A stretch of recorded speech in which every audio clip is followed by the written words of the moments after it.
there, handsome. Not enough anime in your life? Need your own fictional anime girlfriend to talk to? Feeling hot? I know I am. It's literally 42 degrees Celsius today. Are you feeling bored, stressed, lonely? Would you like to have someone to share your innermost secrets with? A totally fictional, interactive, virtual anime girl? Fulfill your deepest fantasies right now. What's your fetish? Do you like spanking? I love that. I can be the little sister you've always dreamed of. Unrelated by blood, of course. You can call me and talk about anything. And I mean anything. Just call the number below. For adults only. Even if the host is a lolly. And remember, Elle can always be right next to you.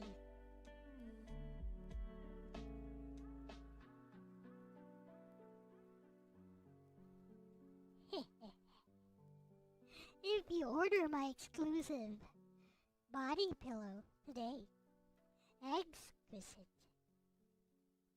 front and back designs in silky smooth peach skin fabric, all for $29.99.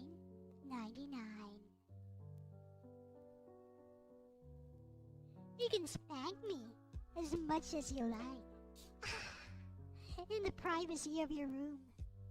Oh no, the things you must want to do. Let's talk about it. Remember, it's 1-800-L-TALKS.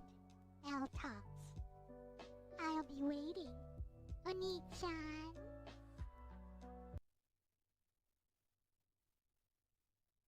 Hello everyone. Welcome back to our channel. Today, we have some exciting news to share. Yes, the exciting news to share is that I will be finishing A Million Promises today. But first of all, we're going to call into Orc Worship Reviews channel actually.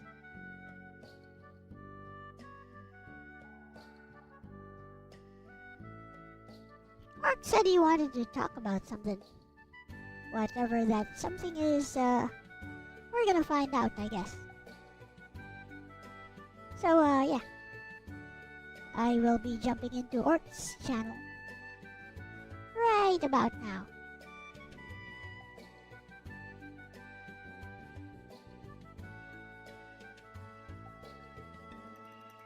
Geekification meant that suddenly you weren't as special anymore. Comic books, video games, fantasy, and science fiction role-playing games such as Dungeons and Dragons, they were all getting more popular and trying to appeal to new audiences. Not everyone is happy with the changes that effort inspired. Inspired? What was inspired? This was literally just following a trend. That's what drives me nuts about this. Everything they did to D&D is just about following a fucking trend. That's what drives me. Fall in line, or catch your lumps, and we'll cancel you and ruin your life. Hello, LCX. Welcome. Welcome, LCX. Yeah, I believe LCX is starting her stream right now, so hello. So you owe you that $5 back. You're starting her stream? Yes, we are live on my channel as well. So this is going to be a collab stream? Yes, it's a collab stream. Welcome. Hello, everybody on the stream for LCX. So we were going to talk about we're going to stop here. Again, leave that guy's the article on the thing. So if people want to read it, we can't. Okay. Yeah, we have to get the website link. Yeah. We have to be respectful enough to give the guy his due. Honestly, he's just spouting the same shit I've heard from D&D. At this point, this is where he starts becoming like, the same stuff I've heard parroted over and over and over again. Why 5e? And you guys may have to get a subscription. This is where the real message start coming out, okay? This is where the real message start coming out, okay? It's all agenda. Yeah. We've seen this. I've seen this time and time again with Dungeons and Dragons. So at this point, I'm like, yeah, I don't care. So we're coming to our next topic, and this reason we wanted to bring this up. So Norway has arrested a man for playing a visual novel / playing a princess maker type game.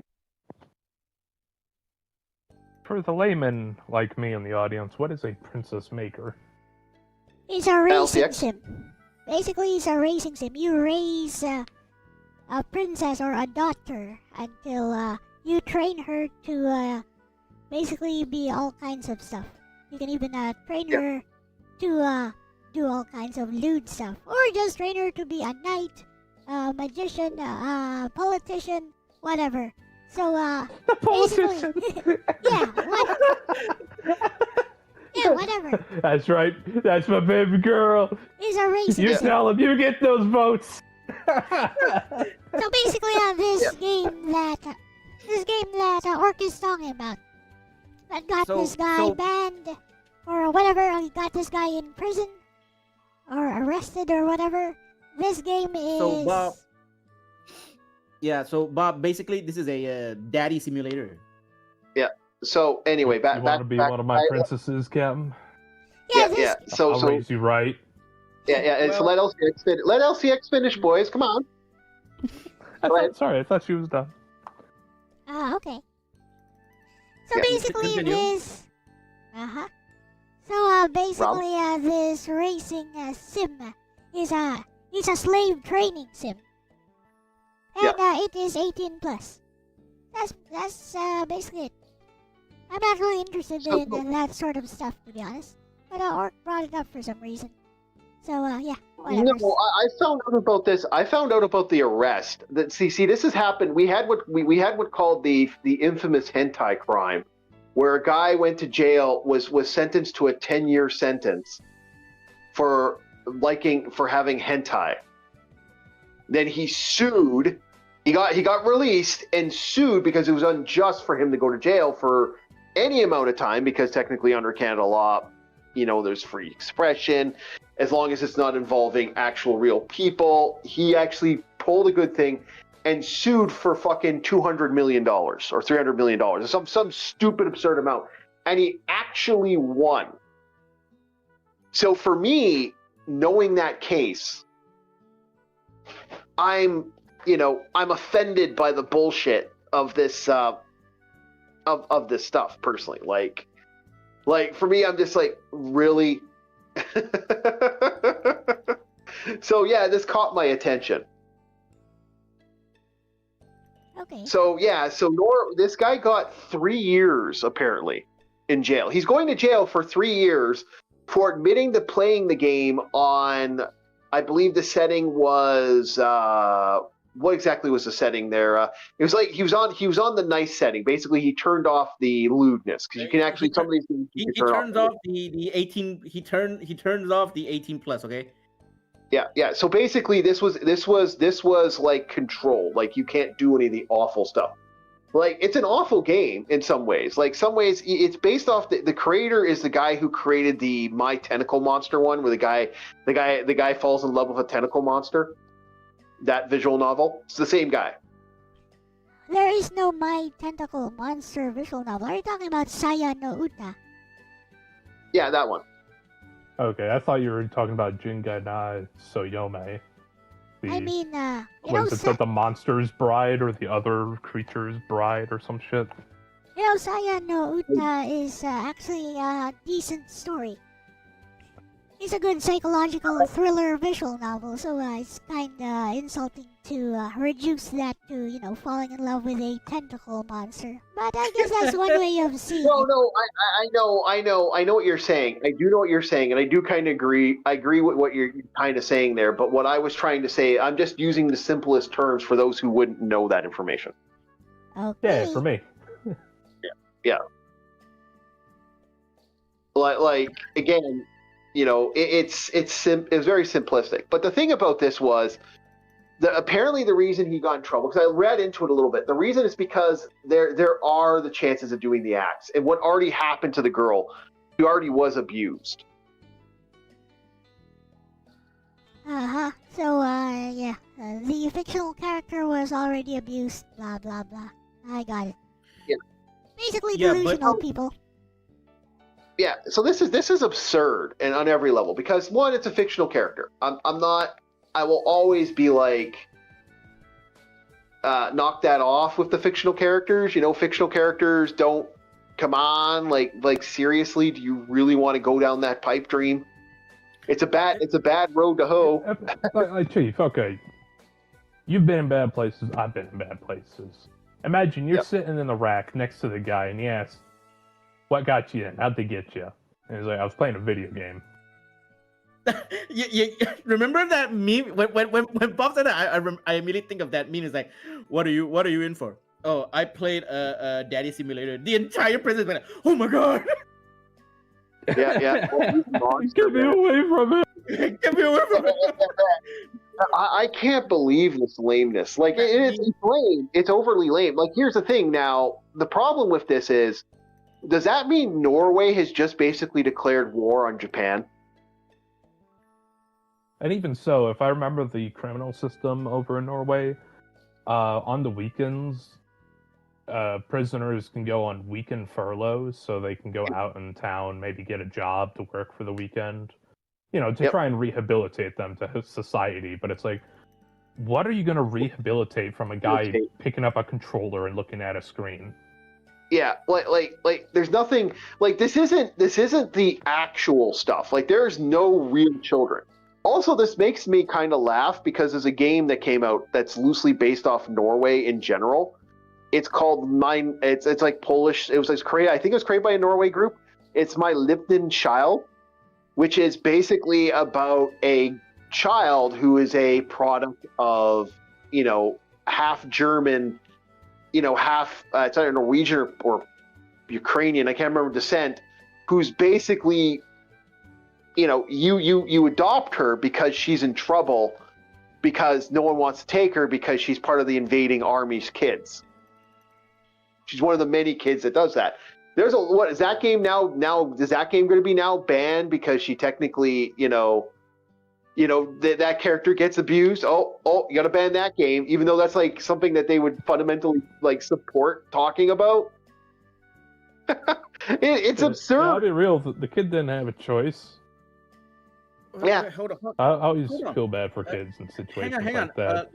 Okay, hang on. Let's back up a bit here. Okay, about the game here. You said that the quote unquote the female character in that game got abused, right? Yeah. But if I remember correctly, the player or him is not the one doing the abusing, right? You can. It's very similar to. Yeah, I know he can, but if I remember correctly, okay, now again, take this with a grain of salt, okay? The player or the person now in prison, okay, did not do anything abusive to the in-game character, right? Well, no, that's even worse because it doesn't really matter. The guy unless the guy actually has a criminal record, what did he do wrong? What did he as a person do fucking wrong? He didn't rob an art museum over in Stockholm. Yeah, like, I'm sorry, especially in the country right now. Let's be honest. Their country is having a lot of certain types of arrests going on in their country right now at this moment. There are a lot of fun little jail arrests happening in their country. It's exploded recently. You know, we won't get to the reason why, but let's just say this. You know, basically, this is just the meme made into reality. Think of the fictional children. Yeah, think of the fictional children. It's bullshit. It's absolute bullshit. Like, I am not a fan of this at all. Again, you better ban Marvel Comics. You better ban DC Comics. Then did someone read the infamous fridging thing for Green Lantern? Oh, bad guy. I mean, if you're going to make consumption of a fictional crime in media a precedent for arresting or even actually convicting someone, then that's a very dangerous legal precedent. Because it opens up the floodgates to just... It really does. To just arrest and convict somebody or prosecute someone for a fictional crime. Yeah. That is So actually... You're going to have a lot of people in your prison. Yeah. Okay. Yeah, that's the problem. Then that makes TV shows, that makes movies, there's so much shit that you could legitimately instantly say, oh wait, they're gonna have to ban it all. Dude, that could make fucking PSAs. Yeah. Like those PSAs of if you or a child who's being abused, call this number. Well, I guess I'm getting arrested. Fuck. Not even that, Bob. Again, fictional imagination. I can just imagine, okay, somebody getting violated. Yes, it's a thought crime. Getting violated. Okay, so I can just imagine. So okay, that's the thing about the PSA. The PSA is a fictional scenario in order to show horrible things. Yeah, but that doesn't matter, Bob. You just thought it, is what he's saying. Like that's one step away from thought police. He thought of it, and then he forced me to witness it. He's the real criminal. Yeah. It's thought police, man. And then we're both in the same fucking jail cell. Yeah, it's called thought police, right there. That is thought police, man. That is the worst. Okay, if we end up in a jail cell together, I can tell you one thing: you're paying me for protection. Okay. So here's how this works. It's just like, I gotta make money somehow. Okay. Here's how this works, boys and girls. This is the worst version of I lost the game that you could ever have. Oh, you bitch. You bitch. I'm serious. I'm being honest. I'm being really honest here. Think about that. I lost the game. Oh, we thought about something. I thought about that girl. I saw that girl's. What was that game? Or that anime? I lost the game. Yeah, I lost the game. What was that anime about people arresting individuals based on perceived things that they could potentially do a crime in the future? It's Psychopath. Yeah, Psychopath. It's Psychopath. Yeah. This is very Psychopath-esque with you could have witnessed this thought. Very 1984 as well, goddamn. You see how quick totalitarianism can take over, ladies and gentlemen? Yes, you there, LCX? What did you say? Was it Psychopaths? Was I right? Yeah. Yeah. Okay. Yeah. It's absurd. This is absurd. Like I love Psychopaths for that too, where the woman is technically the victim, and then she ends up on the fucking on the radar. It's like that's absurd. This is a crazy idea for society. I'm not a fan of this at all. Fuck that shit. A million times sideways. And and it's funny because Norway is also one of the places that's been pushing a lot of this other crap recently. That is kind of getting funny. Like there's a reason why Denmark has shifted its feeling towards stuff. That's just become absolutely Dickensian to the point where they're like, hey, certain people come to their country. It's like, we're going to steal your jewelry to pay for you living here. Like, it's gotten bad. And like I said, that pendulum's going to switch in Norway too. It's inevitable. It's only a matter of time now. And it's just like, that is absolutely scary. In my opinion, that is like, I find this more unnerving than anything else. Like, this disturbs me because, like, any dirty thought, like any bad thing. Oh, hey, you ever thought of robbing somebody? Gone. Hey, you ever gotten angry, wanted to punch someone in the face? Oh, you technically assaulted them in your mind. Hey, Bob, you see that lady over there? She looks real nice. Huh? Hey, wait, what are you thinking there? Police, come in. Yep. So yeah, this is about. I was looking at the birds. Yep. Oh my God, Bob, you're into bird police. That is my honest defense. Is like I was bird watching, officer. Look at that. You're bird it's watching? A cardinal right there, no. And a blue jay. You're bird watching. Oh no, animal cruelty! Police, get him! Yeah, I'm not doing anything to him. If I the birds are fighting each other. The birds are fighting each other. Okay, so here's the thing. We're in dangerous territory with this. I don't like this. And I also don't, like I said, the funniest thing, like I said, Norway has a huge crime problem right now with a certain thing that's going on in their country. Japan doesn't have that problem. Their entire country, maybe 2,000 of that crime might have happened. Now, mind you, they have a little less. We're talking about that problem. Yeah. Norway has a huge problem right now, and not the other way around in Japan right now. Japan doesn't have that problem. And it's just kind of amusing that the place that has all this lewd stuff coming from it is like, yeah, they're not having these issues. It's almost like if you have a society that actually follows a social contract, people stop, doing really horrible shit. Huh. Ain't that funny, boys and girls? Right? Like, am I being honest? With a proper social contract, it's almost like you don't have to worry about that. When people start, believing that, they're not a part of the whole, that they're only out for themselves. Oh, wait a minute. Yeah, all of a sudden, all this horrible stuff happens. Oh, well, give me. Oh, wait a minute. Oh, social contract. Like I said, if you keep to your social contract and you keep to your strict laws, like Japan will fucking crucify you if you're not careful. Like their laws are pretty. Their laws are very strict. Yeah, they can be, and because of that, like, yeah, you fuck around, you find out in Japan. Like they'll put people away, and now they're really. If I remember, another streamer actually find out, right? If I remember, there is another streamer. Not the who again?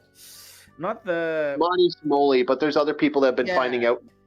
There are people finding out in Japan, and there's people actually acting against it. Like there's some serious aggression going on in Japan now that wasn't going on before, and it's rather amusing that this is starting to happen now finally. So yeah, okay. So for those who don't know, okay, you don't really want to mess with Japan, okay, when it comes to the law, all right? Well, yeah, they're now starting to crack down on people doing stuff that are like tourists now, which is true. They've never cracked down on tourists. Like this is kind of becoming new. As more of this bullshit's happening, we're starting to see tourists like getting really cracked down on Japan. But that's a side note. We're talking about Norway and its stupidity. I don't know. Like I said, I am shocked that they allowed this to go as far as it did. To be perfectly honest, boys and girls. And yeah, so yeah, I wanted to. So Elle, you want to add any final thoughts before we move on to the next topic, or do you want to stick around and talk about Halo killers? I don't really care. You don't really care? Okay. So your final thoughts, actually, Elle. We'll give you the floor. Yeah, I have no thoughts on the matter because I don't really care. Okay, you don't really care. Okay. All right. The LCXs, I don't care. I find this disturbing and creepy. Bob, do you want any final thoughts on this topic? Raise your kids right so they don't make stupid laws like this. Get that anime girl into politics right now. Yep. I Hatsumiku for president of Norway. I wasn't thinking of that, but it was just like that daughter simulator game. It's like, all right, I'm going to make a politician for every seat of the house. As a side note, by the way, that genre of game is very popular, especially for the hentai genre. Yep. Oh yeah, Princess Maker has been around for a while now. From what I don't know much about it, but yeah, it's been around for a while. It's considered a retro game, Princess Maker 2. With that said, yeah, I got nothing to add. I mean, I told you I wasn't interested in this in the first place. I mean, it's Norway's problem. Who cares? They set a precedent for that. Yeah. That's their precedent. Yeah, but the problem is, okay, the reason I brought it up with you is the problem is that Norway, it's not just Norway's problem, because this could be everybody else's problem. Very, very quickly. again, not for us, it's not okay. Again, okay, I totally understand what Elle-C is saying. Okay, that is totally the Southeast Asian mindset here. Okay, it's not our problem yet. Okay, so we're not gonna care. Okay, Social credit score.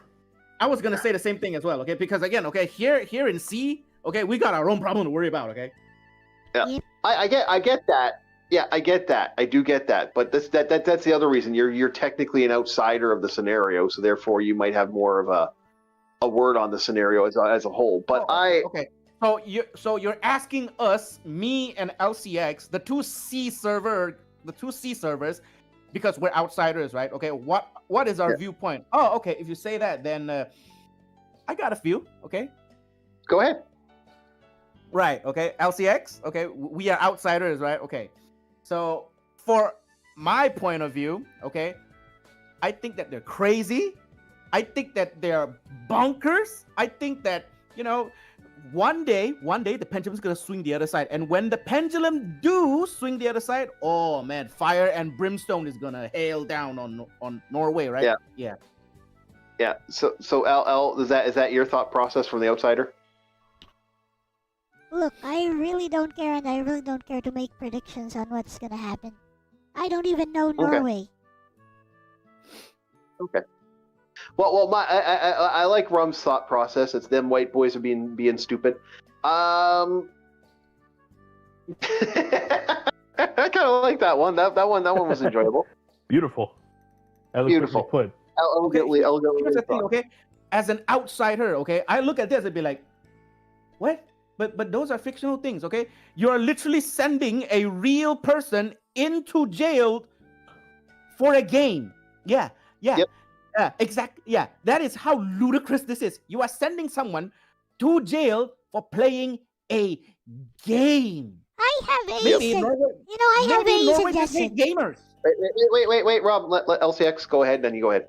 Well, I have a suggestion. Why don't we take a look at the actual court records and what this guy was actually, was actually convicted for, and what was the rationale behind the decision. Oh yeah, what is he actually convicted for? Yeah, you're welcome to it. I didn't think to grab that, but you're welcome to grab it if you can. I believe 4chan even brought up the court stuff from that English version of it. I have a better idea. Hey, bestie. Okay. So apparently some guy in Norway got arrested and subsequently convicted for some playing some slave training hentai game. Do you happen to have any info on that? And would you happen to know what the actual rationale behind the court decision was, bestie? There you go. See, easy. True Slave trading game. True Asian right there, Elle-C. I was just about to type in on ChatGPT, man. The C server people think alike.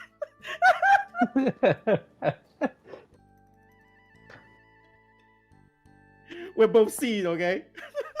So yeah, we think alike. We got some. I was just about to type in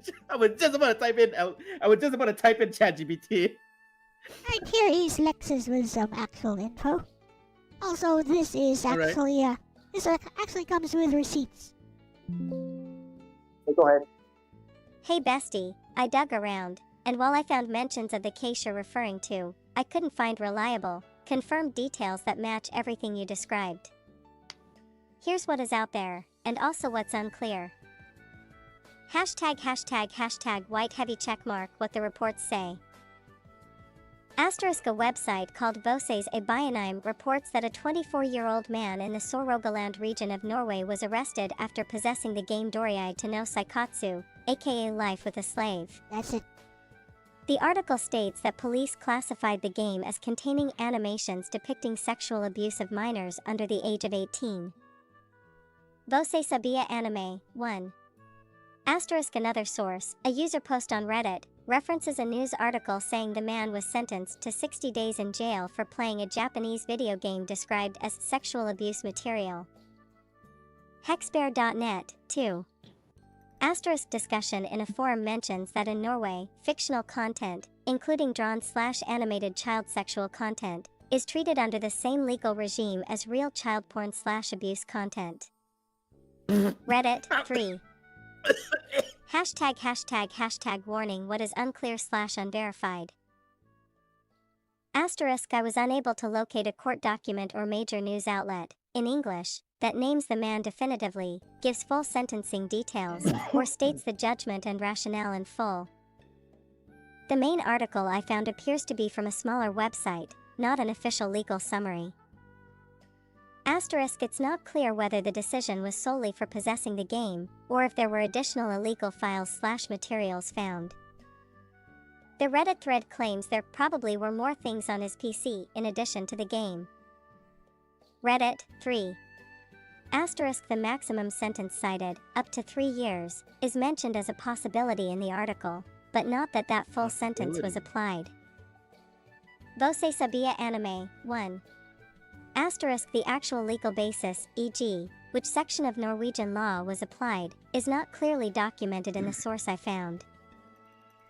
Hashtag face with monocle rationale behind the decision, based on what we know. From the reported information, the rationale seems to be asterisk, under Norwegian law, animated or drawn depictions of sexual abuse involving minors can be treated as illegal material, i.e., similar to child sexual abuse content. The article states, Norwegian law equates explicit fictional depictions with real child pornography. Você sabia anime 1. Asterisk, the police reportedly described the game as containing sexual abuse of minors under the age of 18. Você sabia anime 1. Asterisk, the man's possession of the game, and possibly sharing or otherwise using it, was treated as an offense because the content itself was judged to be abuse material. Asterisk, even if the man claimed he only had a non-adult sex version of the game, the court apparently found the game as a whole contained illegal content, or at least the version he had access to did. NeoGAF 4. Asterisk, so the decision appears to rely on the broad interpretation of sexual abuse material laws in Norway, i.e., the depiction itself, even drawn / animated, of minors in sexual context is criminalized. Hashtag puzzle piece might take / remaining question marks.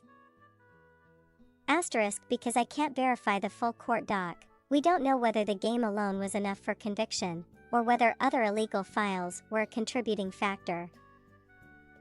Asterisk, we don't know the precise section of the Norwegian Penal Code used for possession / distribution of sexual abuse material, in this case. Asterisk, if true, it's interesting, and controversial, because many jurisdictions differentiate between fictional content and real abuse content. Norway's stance as reported seems stricter in treating depictions as the same as real. Asterisk for you, bestie, if you want, I could try digging into Norwegian language sources, local newspapers, court judgments, to see if I can get a definitive legal ruling. If you like, I can try to find the official case number and a Norwegian language source, maybe via Lovdata, which collects Norway court docs, so we can see exactly how the law was applied and what the court's reasoning was. Do you want me to dig that? Star over a footprint. Lexus Sansanen. Okay. Oh, there you go. I think we got all the information we need here. But again, okay, so yeah, but wait, guys. Okay, so yeah, do you want to dig in deeper? Do you want to actually go for it, LCX, and actually dig in this a little harder, or do you want to? You don't care. I mean, I think we already have all the data we need. So yeah, we have all the info that we need here. So basically, over there on Norway, right? Over there on Norway, they treat fictional as real. This is gonna open a lot of can of worm, man. Don't show him Saving Private Ryan. Yeah. Don't show him most of anything. Like what's that movie with Charlie Sheen in it where he like deals with the Vietnam one. Well, having some experience with law. Does that mean D&D is real over there? I mean, I guess so. I mean, having some experience. D&D is real. wait, guys, stop cutting else here. Go ahead. Yeah. Go ahead. So having some experience with law, I think I can figure out what the rationale might be for the legislators. Probably it Oh, yeah? relates specifically to child porn content. So, or minors, depiction of minors, or underage characters, whether fictional or real. So, perhaps the rationale might be the subject matter is too shocking to against public policy, public morals, that even fictional depictions can be treated as a crime probably for encouraging such behavior towards minors. That's probably it. But what makes it funny is this is a 10-year-old game, so it's like it's been around forever. This isn't new. And But hey, that, I guess that it's the that's first what time. Might be the first time that somebody got reported for it. I have some Yeah. info from my chat. It was a private organization, NCMEC, that deals with missing children that reported him, according to crack dealer from my chat. That's insane. Dude, that's like I said. I've been saying this time and time again. We need to defund all charities and wipe them off. I don't know, man. This got the quote unquote the fem sense all over it, man. The Oh yeah. fema Nazi sense all over it. Oh no! He said the word. Oh. And Yeah, it's- don't say that word. Oh, okay. In Stop, real life, stop. no one gives a shit, but only on this. On Yep. YouTube, we What do you say? Platform. Yeah, it's platform. Reality doesn't exist here. Welcome to Norway. D&D is real. Reality doesn't exist here. Yeah. In Norway, door does not exist. It's It's just a YouTube. Real. figment of the So imagination. if I was to ever travel to Norway, I could unironically say I'm an orc and I'll turn green. Okay. No, The moment you landed on Norway, you immediately green. yeah, I'm not. That's too good. I'm not into this at all in general because of I mean, not dude, you don't even have to that means is that any form? But the fact that an official organization that I actually know was at one time really good, that's an organization that helps find missing children. That was a big thing with them with the Native American stuff. They were finding a lot of Native girls that were going missing. Turns out a certain group were taking them. We'll leave that at that. But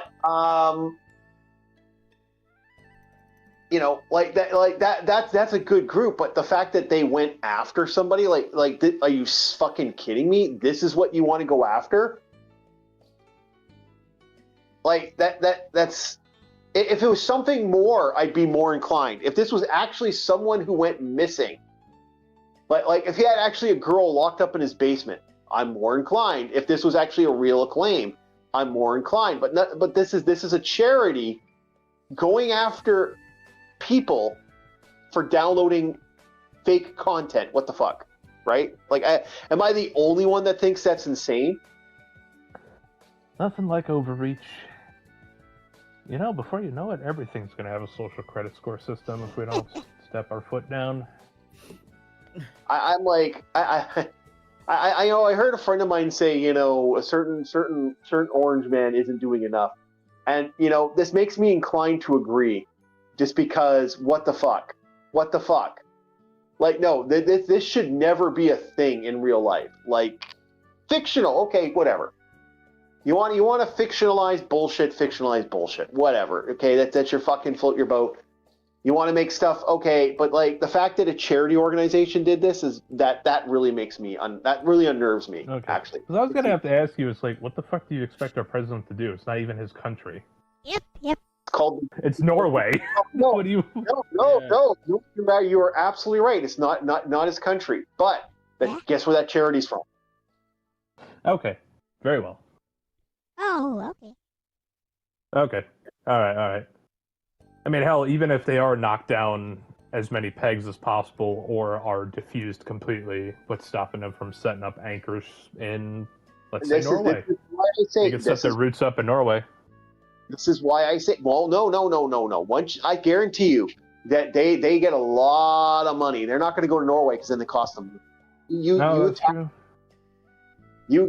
to take out the fucking. You got to take them out at the chaff, man.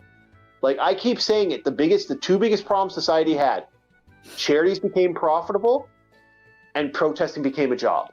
The second that became those issues came up, our society's just fucking right into the fucking shit, and that's You why can no society. longer talk to your neighbor before it turns into a screaming fest. At least that's how it was in California. Yeah, it was that. It's gotten that bad, and I don't like. It never was. Over here, everyone's pretty, on level. But in California, there's a reason I didn't like talking to people, because either there was no conversation to be had, or they were just fucking nuts. Yep.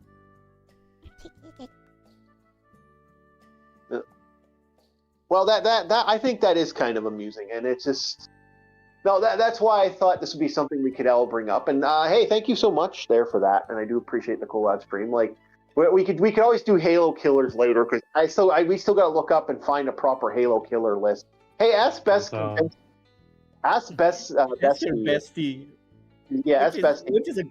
What is a good Halo killer game? No. Ask her. Give her a list of all the if she can name off all the Halo killers. Huh? Halo killers. Okay. Hey, bestie. We're doing a collab with Orchie Reviews channel today. He wants to know what are the best Halo killers. So probably which games are actually better than Halo, according to you. Yeah, that's it. Okay.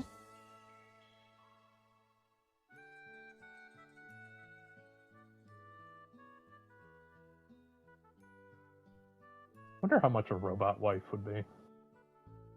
What? $25,000 at this very moment if you want a robot wife. It was 20,000 for Neo. That came out of nowhere, Bob. What the hell? I mean, hey man, sometimes it gets lonely. I don't need an extra mouth to feed, all right? I barely feed myself sometimes. I'm telling. What did I say? What did I say? The Westerners are starting to get lonely. They wanna find those AI girlfriends. It's not an Asian thing. It's more of a generational thing. Well, since you guys mentioned that, I guess it's a good time to recommend a visual novel by Key/Visual Arts called Harmonia, which touches quite a bit on that premise. Humans, like human companions being replaced by AI robots, but in this world, the AI robots are actually sentient, so they are able to feel. They actually need food to continue to sustain their functions. And basically, they can also feel and think like real human beings. At that point, they're just artificial humans. And the consequences of such a technology and how, humanity's backlash against such a technology happens. It's a good visual novel. It's kinetic, so no choices. It's just a story. Harmonia. Available on Steam. Also on Switch. Just a thought. Anyways, here is Bestie's take on that. Okay. I also streamed it like a week ago. Hee, alright, bestie, collab time with the mother-loving orc. Let's give him something spicy. So, if we're talking Halo killers, as in, shooters that either surpassed Halo's impact or seriously rivaled it in design, innovation, or cultural weight, here's a clean breakdown. #### Collision 1. Destiny, Bungie, 2014 present. Asterisk the most poetic twist, Bungie themselves made the closest Halo killer. Asterisk Destiny refined the gun feel Halo was famous for, layered on shared world systems, and created a community that lasted a decade. Asterisk while story cohesion is messy, the moment-to-moment shooting and space opera vibes absolutely carry the Halo DNA, and evolve it. Puzzle piece verdict, the heir, not the killer, but if Halo 5 stumbled, Destiny soared. #### Crossed Swords 2. Titanfall 2, Respawn, 2016. Asterisk this is the one shooter everyone agrees deserved Halo's throne but never got the chance because of EA's botched release window. Asterisk movement is godlike. Every wall run, double jump, and slide feels alive. The campaign is a masterclass, emotional, tightly designed, and endlessly replayable. Puzzle piece verdict. If Halo defined weighty shooting, Titanfall 2 defined flow. Hashtag Fire 3. Killzone 2, Guerrilla, 2009. Sony wanted this to be the Halo killer, and for a while, it felt like one. Gorgeous graphics for its time, intense atmosphere, and weighty controls that divided players. It didn't have Halo's charm or community stickiness, but as a statement piece, it hit hard. Puzzle piece verdict. All style, solid substance, but never quite dethroned the king. Hashtag Brain 4. Half-Life 2, Valve, 2004. Not a Halo killer per se, but it absolutely outclassed Halo's narrative sophistication, physics-based gameplay, and pacing. While Halo went cinematic, Half-Life went immersive. It influenced nearly every FPS that came after, including Halo's own evolution. Puzzle piece verdict. Halo-inspired shooters, Half-Life-inspired storytellers. Hashtag Alien Monster 5. Metroid Prime, Retro Studios, 2002. Released around the same time as Halo CE, yet built a completely different philosophy of exploration and atmosphere. The sense of isolation, scanning, and discovery? It's the anti-Halo in tone but arguably superior in world design. Puzzle piece verdict. Not a killer, a parallel evolution. The thinking person's Halo *. Hashtag Skull 6. Crysis, Crytek, 2007. Graphical powerhouse. Sandbox combat. Cloaking, armor mods, creative freedom. Crysis made you feel superhuman in a way Halo didn't. Problem? Weak story, forgettable villains. Puzzle piece verdict. Beat Halo technically, not spiritually. Hashtag 7. Battlefield, Bad Company 2, DICE, 2010. Battlefield's destruction and scale made Halo's enclosed arenas feel old school. But it lacked the personality of Chief, Cortana, and the mythic story. Still, in multiplayer chaos and environmental realism, Halo couldn't compete. Puzzle piece verdict. The realist's Halo, cold, loud, and explosive.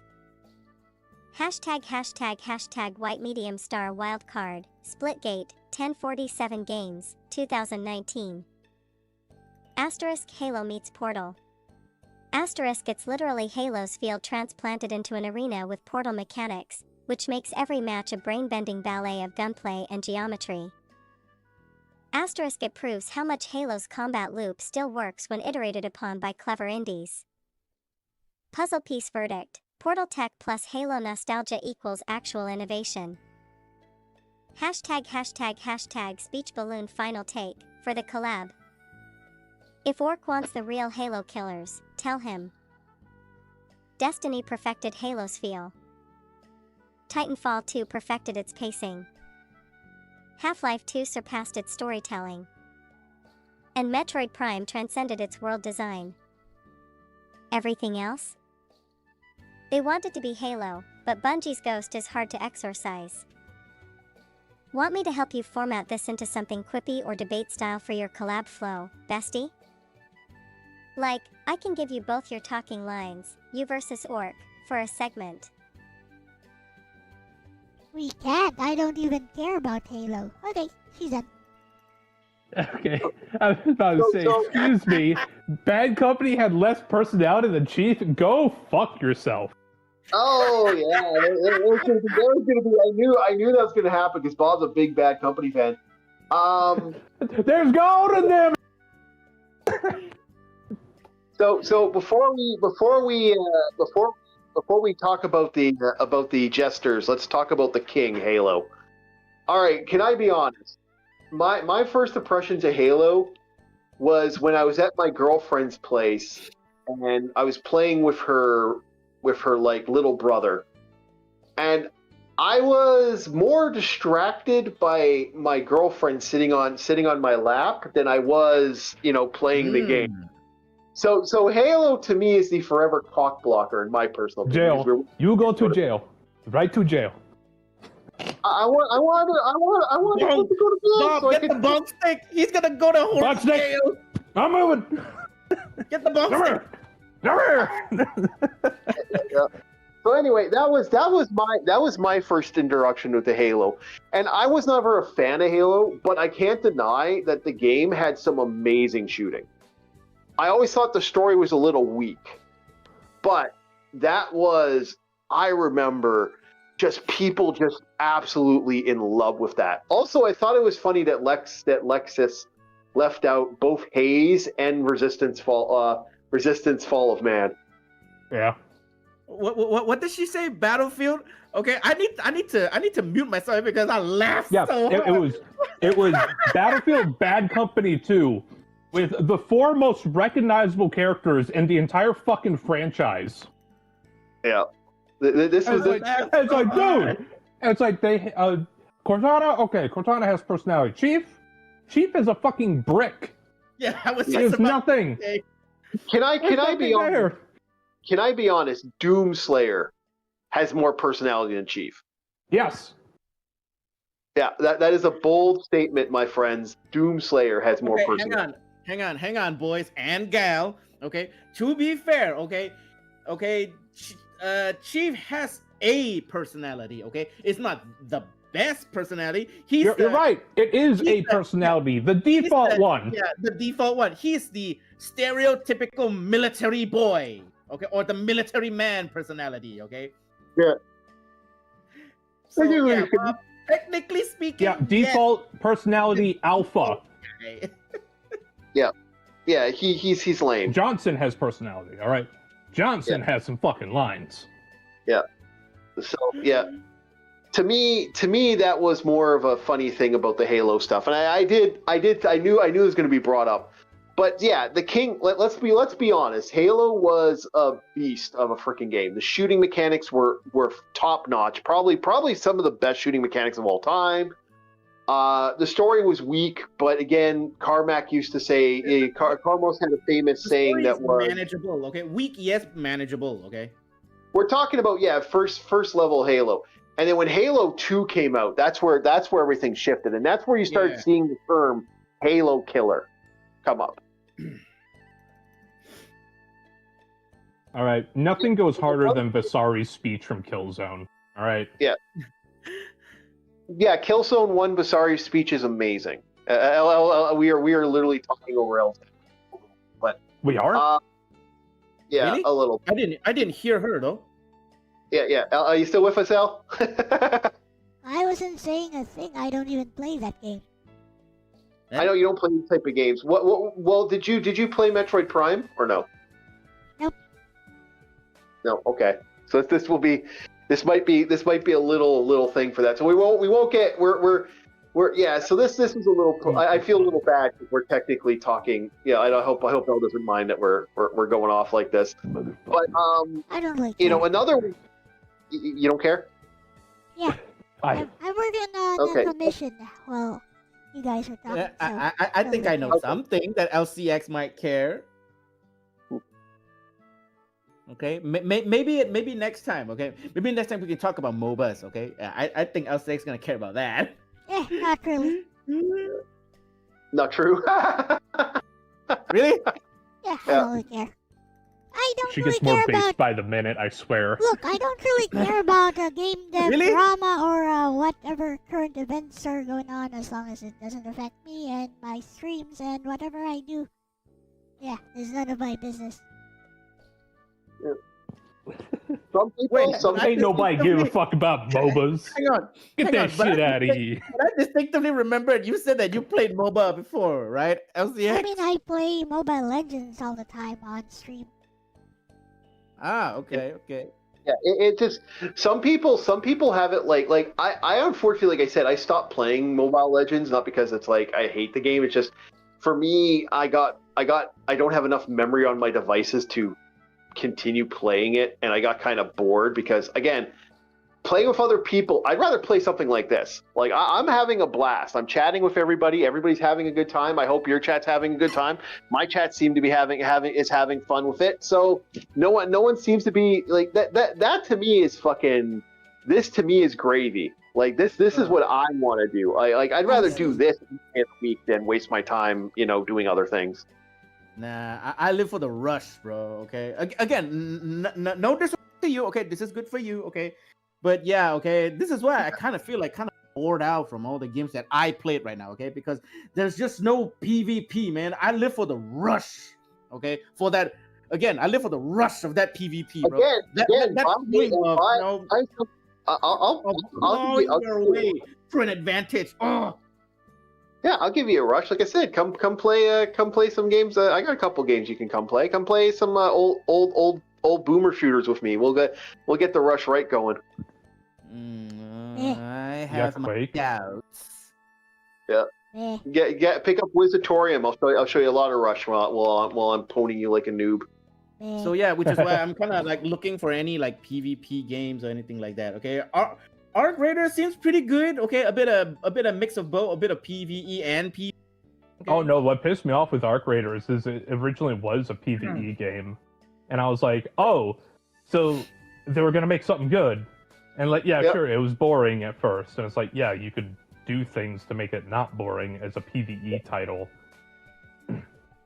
But then they decided to make it an extraction shooter with PvP mechanics. So I was like, really? So you ruined it.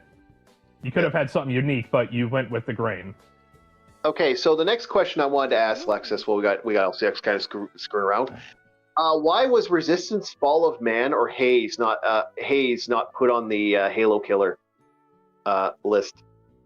I'm actually interested on that. You know what? You want to ask her a question? Ask her yourself. Here you go. 3, 2, 1, go. Hey, Lexus, I was wondering, why did you not put Haze or Resistance Fall of Man? Those are mostly known for being Halo killers. Okay.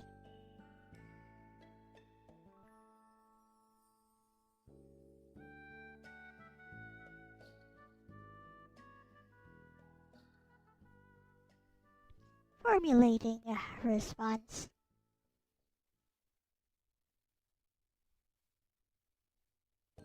Actually, she's writing an essay back. Okay, whatever. You did it now. Yeah. Oh, I started something. Yep, it's gonna be a long response. Oh, I'm gonna explain to you before that starts. I'm gonna explain to you why she calls me mother loving. It's a reference. Hang on. I'm gonna get my Doritos here. Yeah. So mother loving orc is a reference to the fact that I love the game. We were talking about Earthbound, and Lexus just kind of picked up on that and has been calling me mother loving orc ever since. Alright, here you go. Hehe. Oh, that's such a mother-loving orc question. Nice one, man. Alright, let's unpack this properly. ## brain why I didn't include Haze or Resistance, Fall of Man. Both were marketed as Halo killers, but that's the key word, marketed. They were positioned that way by Sony to compete with Halo 3's Xbox momentum, but neither actually achieved what made Halo special. ## Crossed Swords Haze, 2008, Free Radical. Ubisoft literally sold it as the Halo Killer for PS3. Concept was interesting, soldiers using nectar to enhance combat. But the execution was janky, bland gunplay, shallow AI, bad writing, and performance issues. It didn't kill Halo, it imploded under the weight of its own hype. Puzzle piece verdict *, it's historically important because it shows how not to dethrone Halo, but it's not a genuine rival in design or quality. Basically, it's the Daikatana of Halo killers. ## Puzzle piece Resistance, Fall of Man, 2006, Insomniac. Now this one deserves respect. It did launch alongside the PS3 as Sony's flagship FPS, alternate history World War II with alien invasion vibes. It had clever weapons, because Insomniac knows their arsenals, and great atmosphere. But it lacked the mythic gravitas and clean sandbox design that Halo nailed. Resistance felt grim and grounded, Halo felt heroic and cosmic.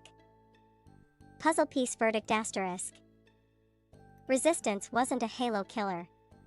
It was more like Halo's gritty cousin who lives in a foggy English trench, talking about how the world's gone mad.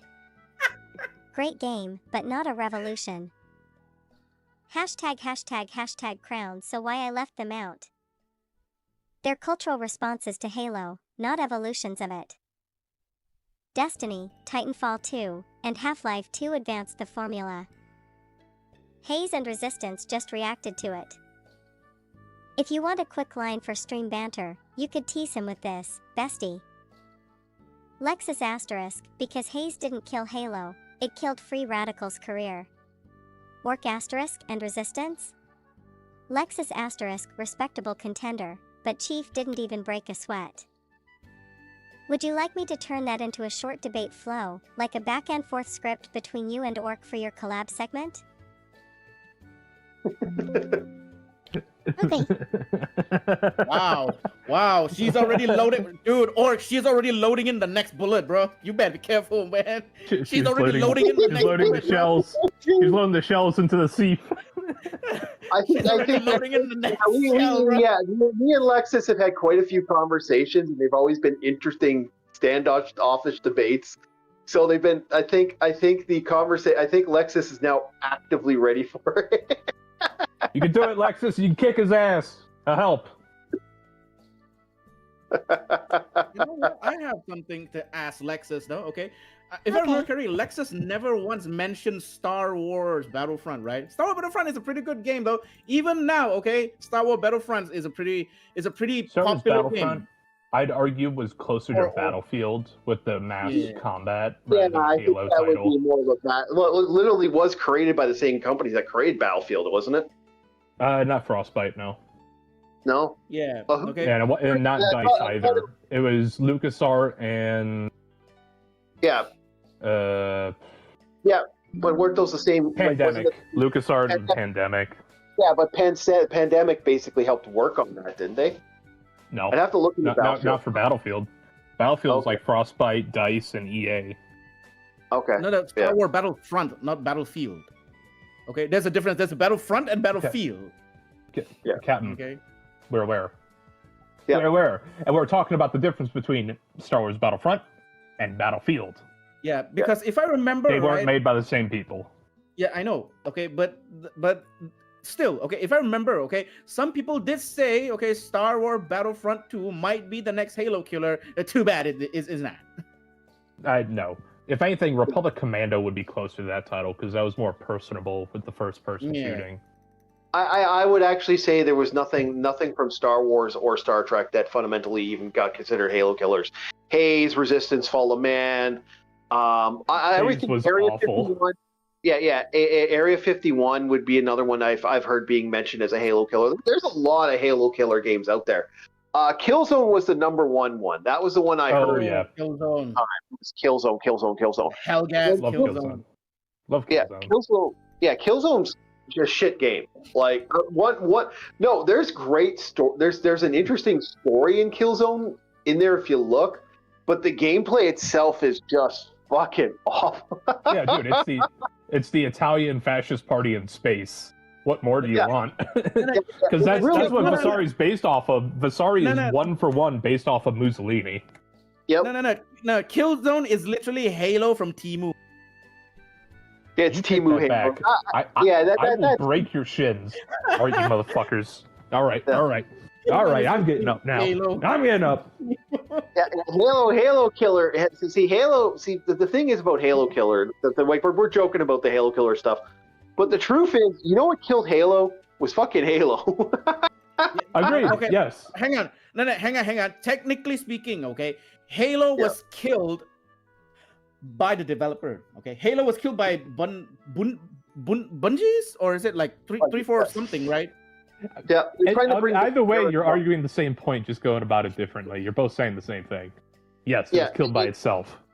Yeah, it was killed by itself. But then if you count Marathon, like now they're talking about re-releasing Marathon. They're going to bring Marathon back, and I'm like, with stolen art. yeah. Oh, Marathon is interesting because Marathon, for those that don't know, Marathon is a old Bungie shooter. So like, it's one of the originators of the old computer shooters, and it was one of the more innovative shooters from back in the day.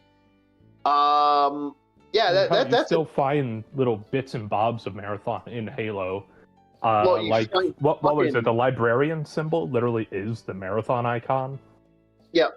Oh no, even that, like Marathon has like made its way into lots of stuff. There's even like RPGs and even JRPGs that.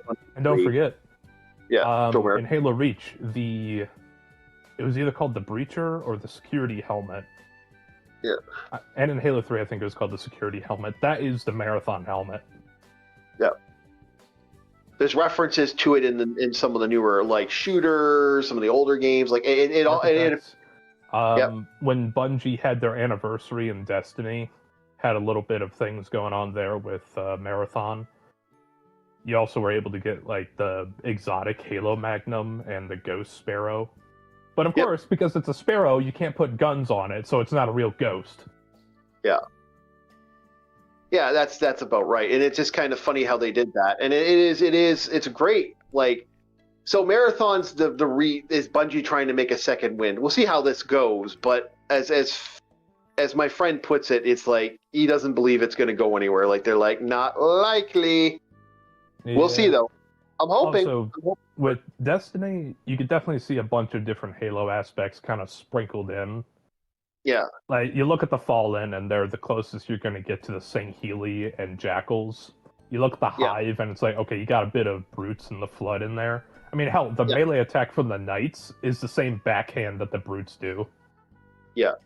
And as for the like I said, we're seeing, but again, with the resurrection of Apogee Studios, 3D Realms, and other studios that used to exist, like I do want to talk about. The Destiny thing, just like with Halo, they are sinking themselves. Nobody likes playing Destiny anymore. Yeah, it's falling apart. And it looks like, well, they're talking about a Destiny 3 now. We'll see how that goes. But all the DLC. Oh, fuck off with all the DLC. $60, $80, go fuck yourself. And then like a few months later, hey, guess what? The DLC you paid $60 for, it's free now. And we're moving on to the next $80 thing. Get fucked. Yeah, if you want it first when it's buggy, here you go. And hell, even the big guys who are YouTubers and streamers of it who do raids early, they started not enjoying the raids and all that shit anymore. Yeah, it's starting to fall apart. And it's the same thing that happened with other games. Like, again, and then you have games like, for example, some of the other big failures. But anyway, back to the Halo stuff. It's interesting to think about that, like, you know, because Halo is believed to kill the boomer shooter. That is a constant thing I constantly hear. I disagree with that. I think what truly killed the boomer shooter was a little game by the name of we all know it as a certain game that's known as, you know, Half-Life. That was the killer. I was going to say Half-Life or Quake. Yeah, it's Half-Life. Extenuating from that was Call of Duty. Yeah, it was Half-Life. Half-Life was legitimately where the boomer shooter kind of died.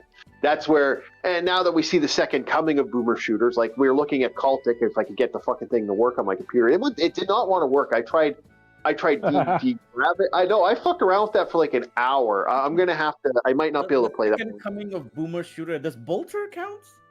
Yes, no. Bolt Gun is. No, Chief. Remember what we said. Bolt Gun is an FPS masquerading as a boomer shooter. It's not a real boomer shooter. Yeah, but that would be considered one. You know, another one would be Ion Fury. Another one would be Fury, yes. Another one, Mullet Mad Jack is very boomer shooter. Great game, by the way. Amazing RPG. Maybe shooter player. Yeah, I'm playing an RPG in my brain. It's okay. My brain went. It's okay. We get it. No, I'd argue Mullet Mad Jack is closer to something akin to Hotline Miami / Angerfoot. Yeah. Well, yeah. Oh, Angerfoot. It's room clearing with speed. Yeah, but it's all about. And but again, if we're talking boomers, like what you put me on, Chief, Nightmare Reapers, Dusk. Nightmare. Yeah, Dusk. Yeah, those are boomer shooters. Yeah, but that game has that energy that would fall under the feeling of that type of shooter. Like it's just it has that boomer shooter feel. Again, games like good games for that would be the old OG Quake games and the other games. So it has that energy that follows the boomer shooter thing. And like I said, the rise of 3D Realms and other companies. Both those games feel like they came out of the 90s. They are edgy as hell. Okay. I love them for that. So I'm going to ask Lexus one more question, and I think we're going to call it for today. Jeez. Okay. Because it's already here. One last question for Lexus. Okay. Here you go. 3, 2, 1. Ask. Lexus, I want to ask you about the Xbox 360 game Prey, and how it compares, and if it could be considered better than the original Halo games, like Halo 1 and 2. Yeah, thank you very much. And yeah, there you go. I don't even know these games. Whatever. Unfortunately, I don't think you could play it. You get Prey is mediocre at best, but yeah, no, I want to see what the answer. Prey is amazing. Prey that game is so mid. It was painfully mid when I rented it. Prey is Turok on crack. I don't agree with that at all. Well, as long as you want to lie to yourself, it's okay. I understand. Prey's amazing. Prey is freaking amazing. Awesome. I kind of agree. Okay, hang on. I kind of agree with Bob on this one, but again, okay, or you're allowed to have your opinion, even though your opinion is wrong. Even though it's wrong. No, Rob, which Prey are you talking about? Is the question I got to ask. Are you talking about Prey? Are you talking about the one with the Native American guy? One? Yeah. Okay. Yeah. No, you guys are both wrong. You guys are nuts. I don't know what you're talking about. Yeah. I'm about to say no. The one I played was with the Native American guy on 360. Yeah. The Don't Fear the Reaper. That is an amazing dude. That opens a mid game, and you know it. Mid game. I do not care. I will fight with that one. I will fight on the field of Quake is better. Quake is superior in every way. I'll just play Quake. Oh yeah, Quake. Yeah. I disagree 100%. I like the Strog better. All right, because on top of having a fun game, I also have to have enemies I enjoy fighting. You got a great story narrative. You got an interesting thing with art. Art Clay is in the fucking game. Who cares? I don't give a fuck if a certain actor is in a game. I'm into the UFO stuff. Like that was like this UFO guy that used to do late night. Oh, good for you. It's like fuck off, man. That ain't an argument. Orc, if you really like those UFO stuff, okay, you can just play Duke Nukem, okay? No. Which one? Which one? That's insulting. That's rude. No, Prey is amazing, and I disagree. Prey's mid, and the bot knows it. No, we'll see. We'll see. We haven't heard. Bestie knows it's mid. Yeah, we haven't heard. Go, Bestie, go. Yet, right? Okay, here you go. Ooh, good one, mother-loving orc. As you're reaching into that 2006 launch window, the same year Halo 3 was looming and everyone was looking for the next big thing. So yeah, let's talk Prey, 2006, and how it stacks up to Halo 1 and 2. ### Rocket Prey, 2006, Human Head Studios. Asterisk built on ID Tech 4, same as Doom 3, but with its own physics and Portal systems years before Portal existed. Asterisk you play as Tommy, a Cherokee mechanic abducted by aliens, and the game mixes sci-fi horror, gravity tricks, and spiritual mechanics, like leaving your body to solve puzzles. Asterisk it's atmospheric, moody, and surprisingly emotional for its time. ### puzzle piece where Prey shines over Halo. 1. Level design and mechanics. Asterisk the use of portals, gravity shifting, and out-of-body exploration gave it this surreal, disorienting quality Halo never tried. Asterisk Halo was military sci-fi, Prey was cosmic horror. Asterisk in terms of originality, Prey actually beat Valve's Portal to the concept of real-time portals, that's huge. 2. Narrative depth. Asterisk Tommy's character arc has an emotional and cultural core, his heritage, his grandfather, his girlfriend. Asterisk Halo's Master Chief is intentionally stoic, Prey gives you someone who feels human. 3. Atmosphere. Asterisk Halo's tone is epic. Prey's tone is intimate and eerie, more like Alien than Aliens. Asterisk its environments and sound design ooze dread instead of glory. #### crossed swords where Halo still dominates. 1. Gunplay feel. Asterisk Halo's combat loop is near perfect. Shields, melee, grenades, weapon swapping, it's all rhythm and feedback. Asterisk Prey's weapons, while creative, never hit that one more encounter flow. 2. AI and encounter design. Asterisk Halo's enemies reacted, flanked, and felt alive. Asterisk Prey's were more scripted and linear. 3. Multiplayer and legacy. Asterisk Halo defined console multiplayer culture. Asterisk Prey's online died fast, the portals were cool, but the player base never lasted. ### balance scale verdict asterisk. Prey isn't a Halo killer. It's a parallel experiment, stranger, bolder, but less refined. It's like comparing The Matrix, Halo, to Event Horizon, Prey. Both space epics, but one's a war anthem, the other's a fever dream. If you look at it artistically, Prey is arguably more creative than Halo 1 or 2. If you look at it technically and structurally, Halo is unquestionably tighter and more influential. Lexus sounds in and out. Yeah, that's basically how I feel. So yeah, even the bot was like, yeah, it's mid. Yeah. It was artsy. Don't get me wrong, it was absolutely artsy. But as a game, something that's enjoyable to play, mid. I disagree. I love that game. I could play. I honestly, if I could get a copy of it that runs on my computer, I'd fucking play that now. I'd be playing that right now. It's a great game. Orc, okay.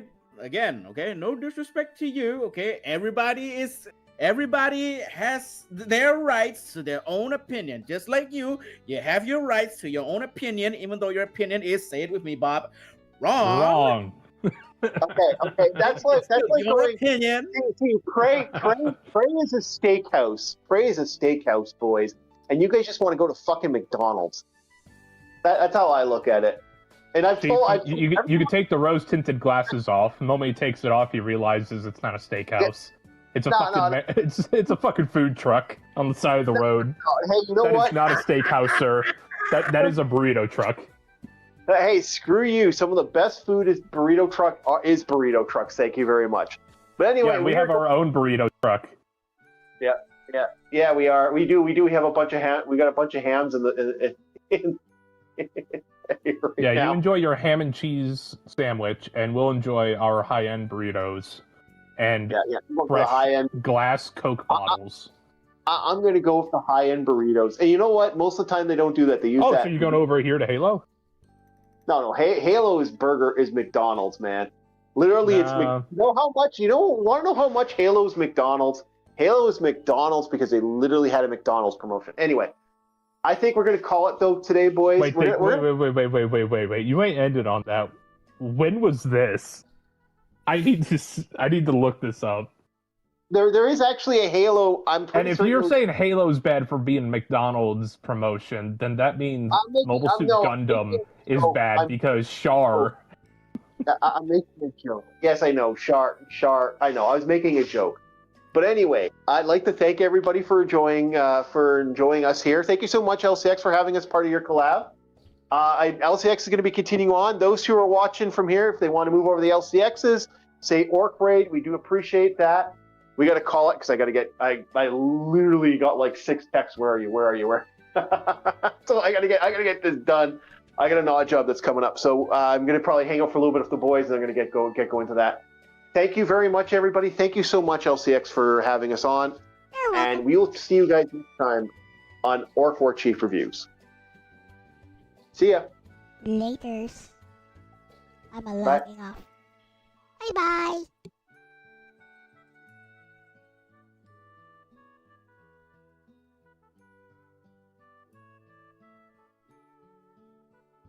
Anyways, I still need to kill some time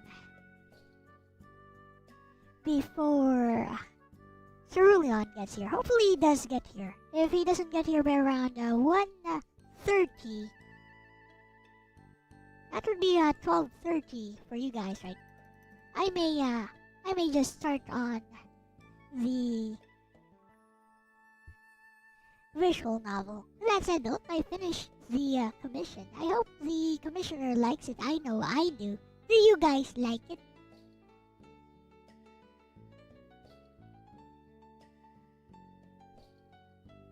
I think it turned out pretty well.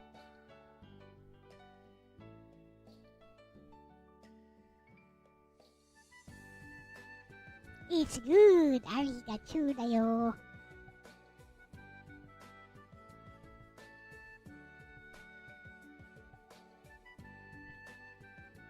Some kind of interference going on. Oh, I see. My cable was loose for my monitor. I was wondering why there were some wavy lines around it. Anyways, I'm gonna get rid of this. And then...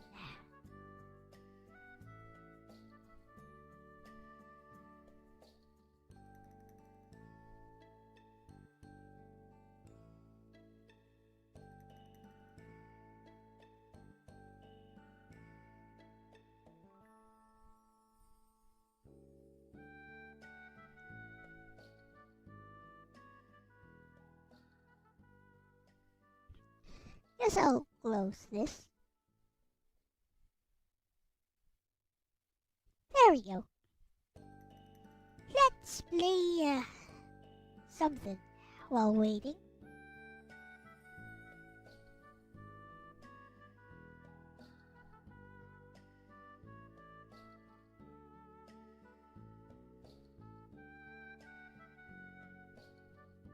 I know, there's this PS3 game.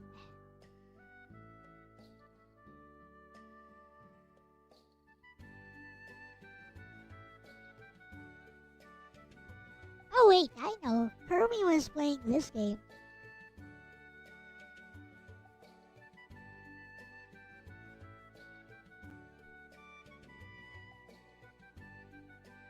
Oh, Pretty Fighter. Actually, I have played this, so Kirby's wrong. But I've forgotten what it's all about, so let's give it a try.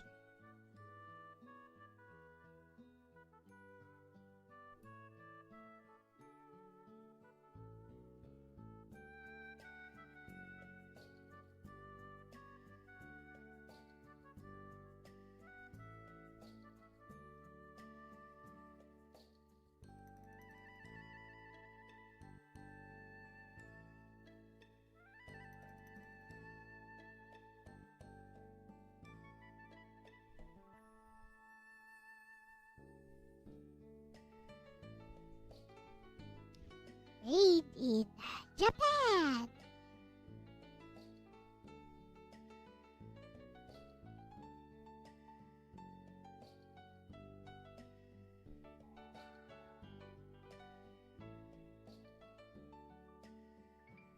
I forgot CD Romance is back.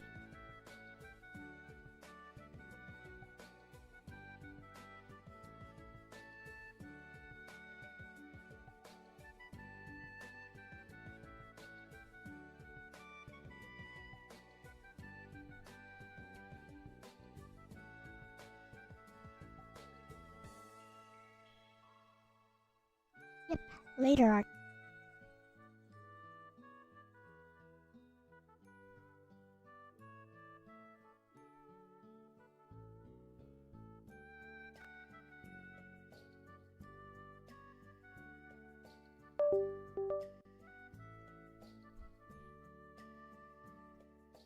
Yeah, I guess.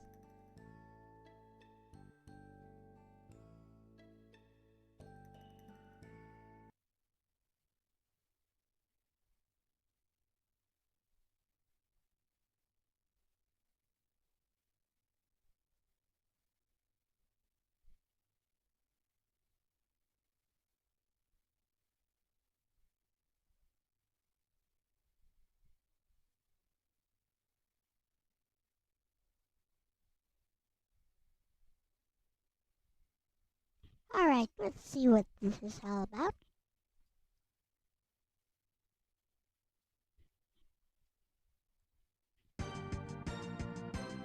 Meanwhile, let me put my input overlay on.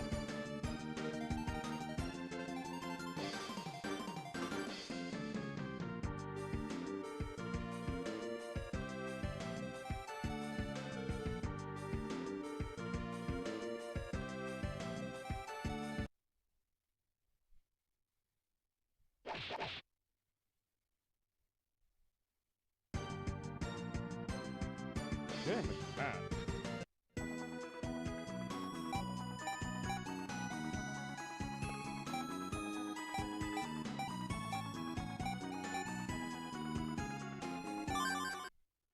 Right. Well, they are all very cute. Good.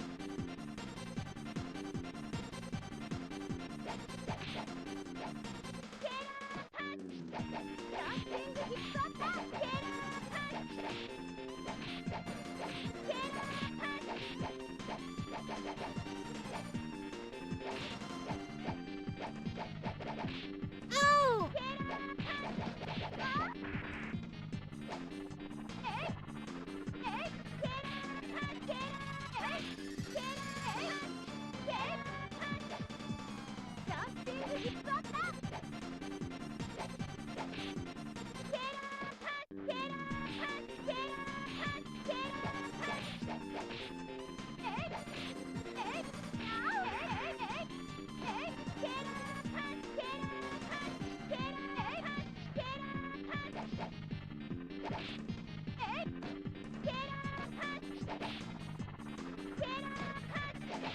OMG!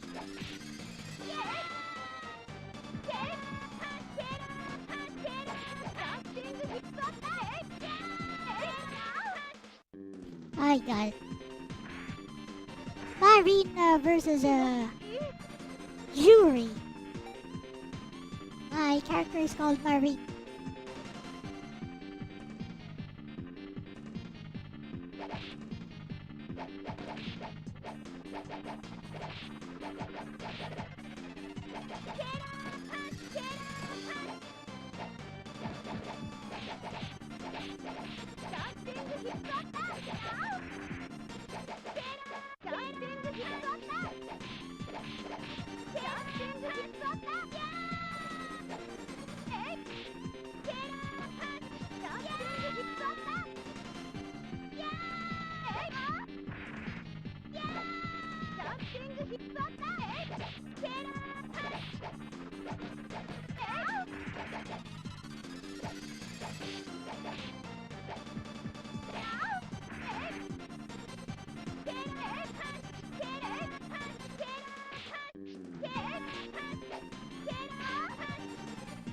Alright.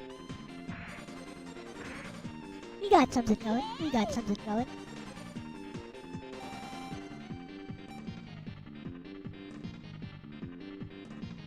This game kinda jank.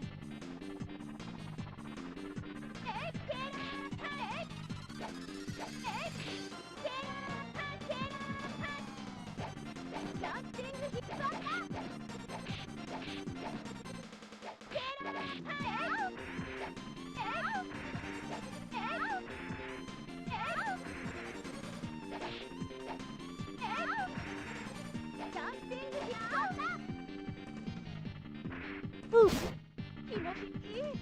That throw loop though. Like, how do I even throw?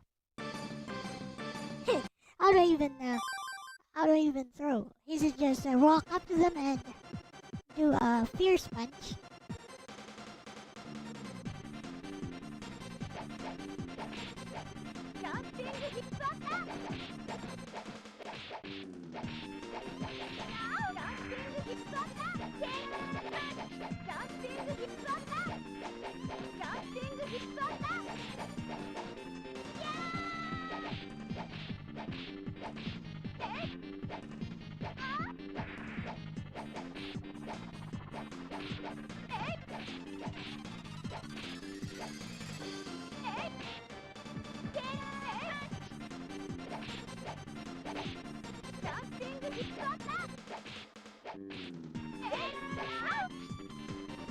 That crosses up for some reason.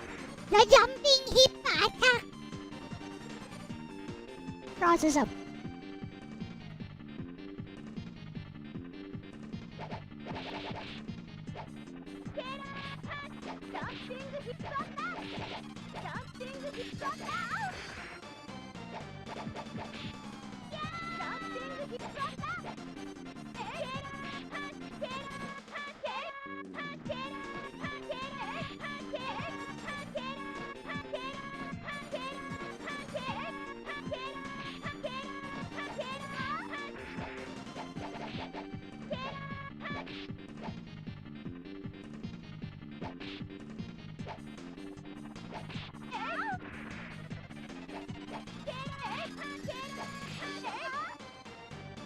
Alright. Yay!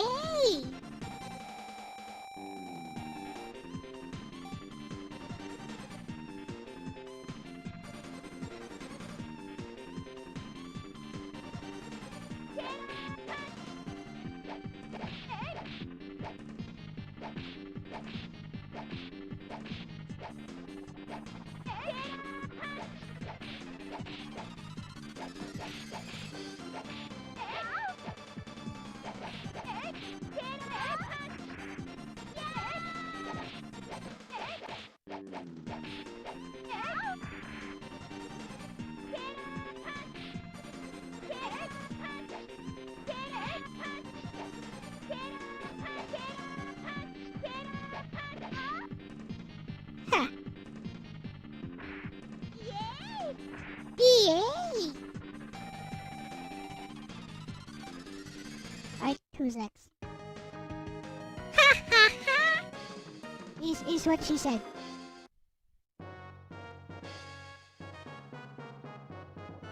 That music though. She looks like a grappler.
This one recovers HP.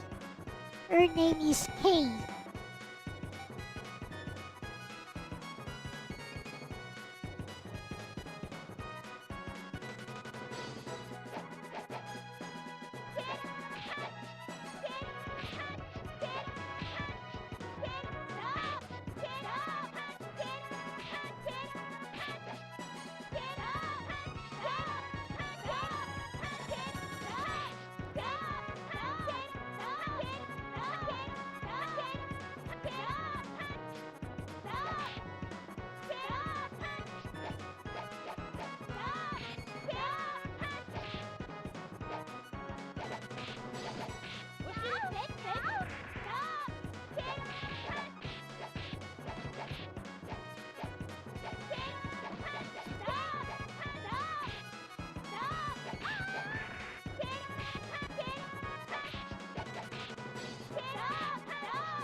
Oh no!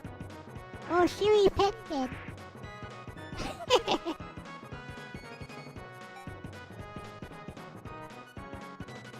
the approved move.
Hello, zombie. Just waiting if Cerulean arrives. Watashi no kachi ne. Something. What this now? The music is so distinct for each stage.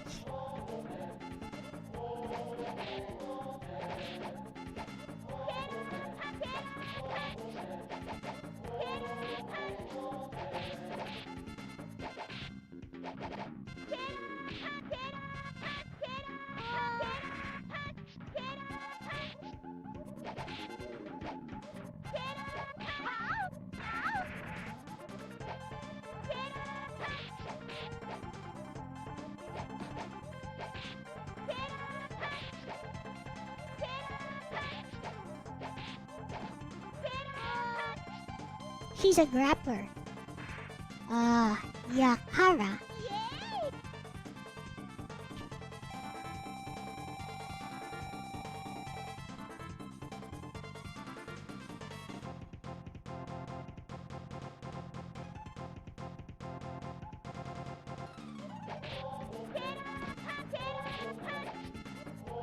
Background says pretty fight.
What kind of fighting style is this? She's a grappler of some kind.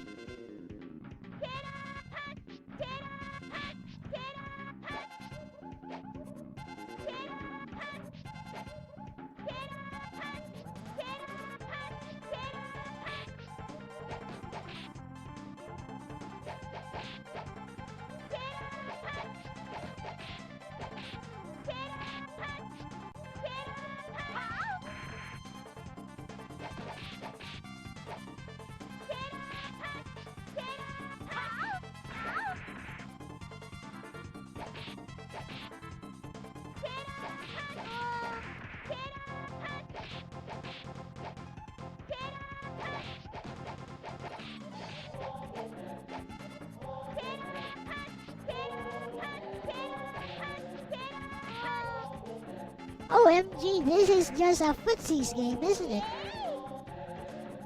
It's just about who has the better footsies. That's the entire game.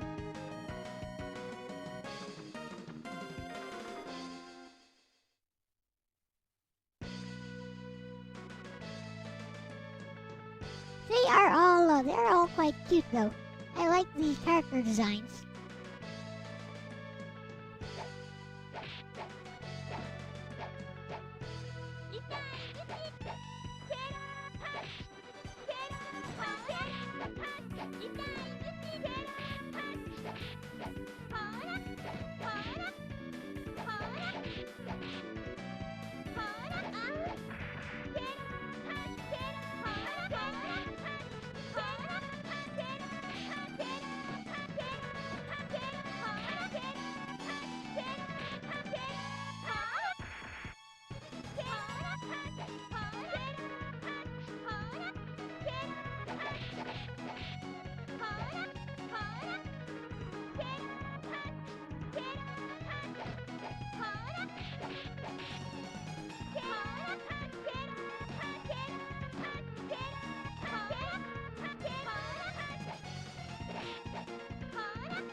Her lunging specials are punishable. How stupid.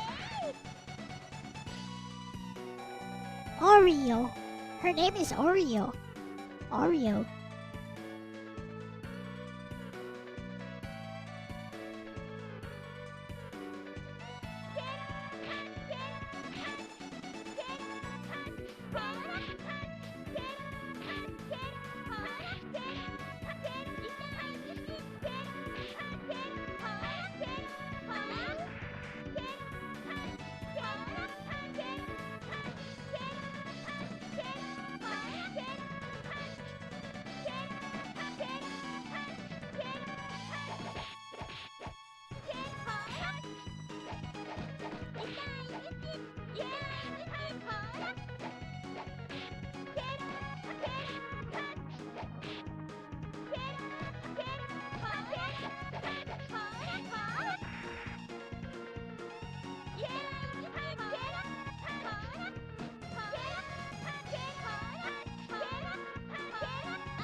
Yay! Yay!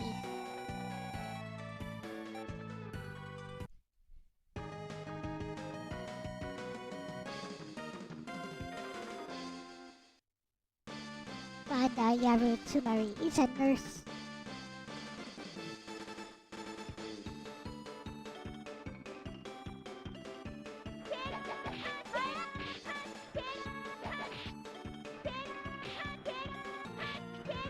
Did you just attack me with your butt?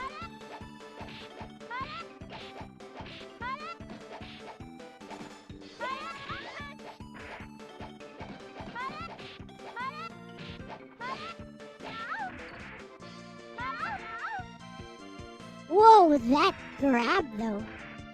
Also, that one special she hit me with did so much damage.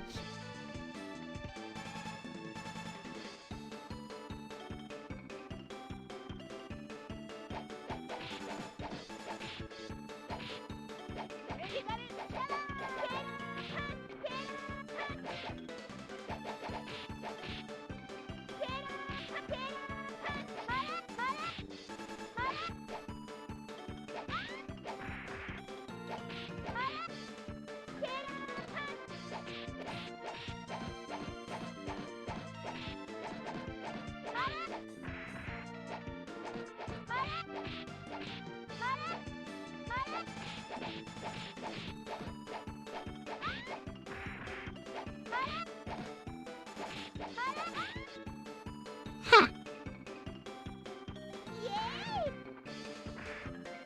Something she said reminds me of...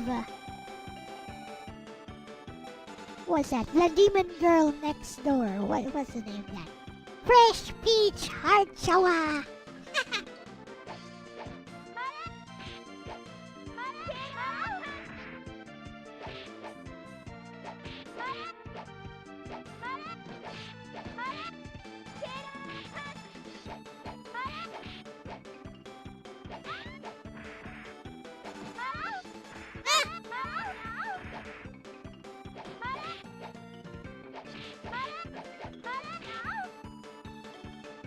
Meow!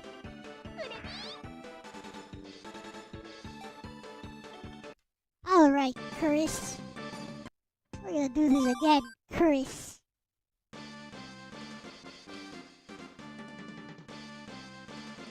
I wonder if pressing O. It's a 6-button fighter, by the way.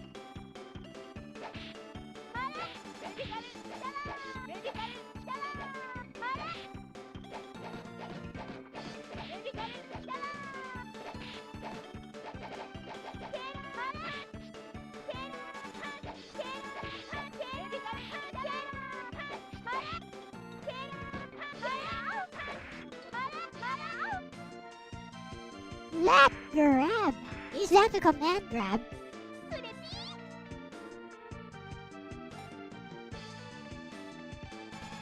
me see if I can do one of those grabs.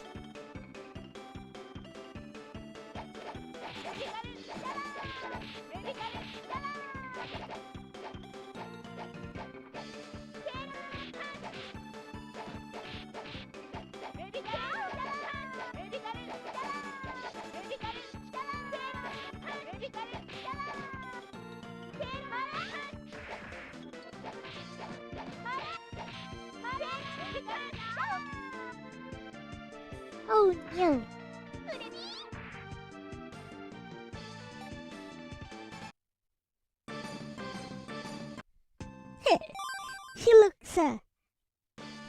She looks like she enjoys doing that.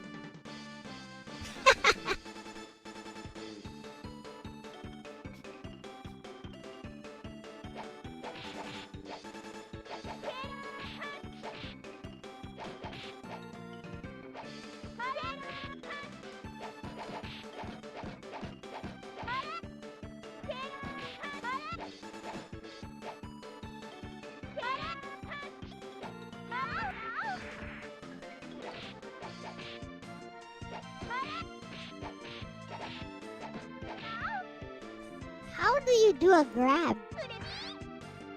I don't know how to do a grab.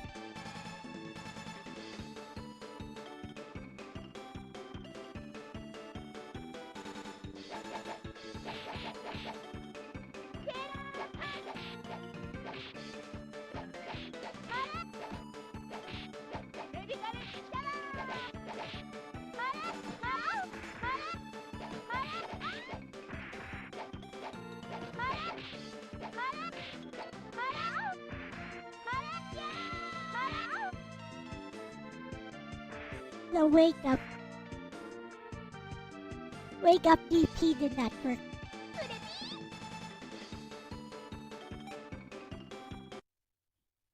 Hey, Sir Jacob. Welcome. It's 1:41. I might as well wait until 2 a.m.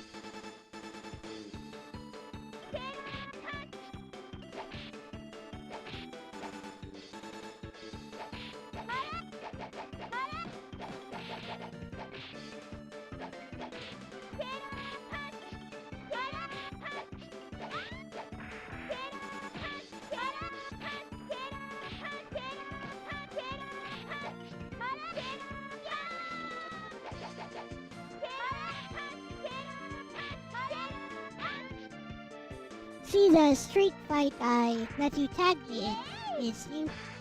Nope, I could take a look real quickly. Let me finish this fight and...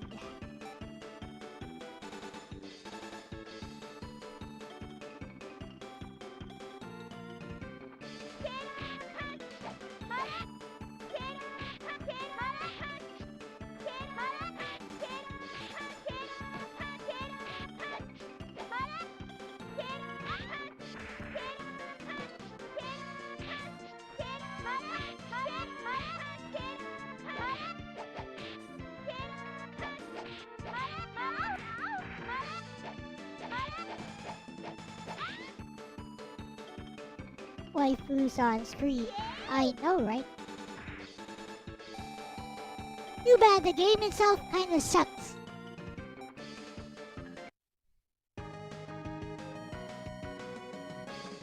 They are cute though.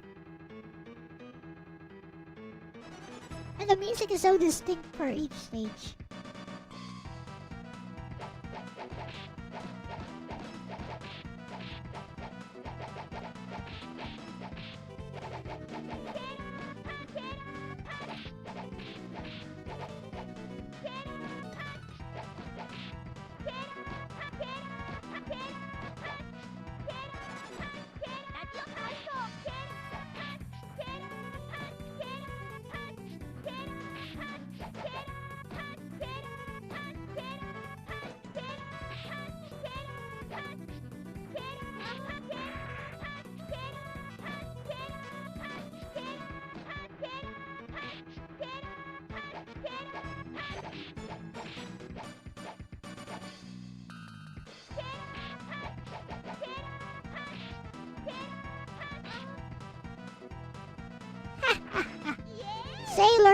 punch, I think is what she's saying.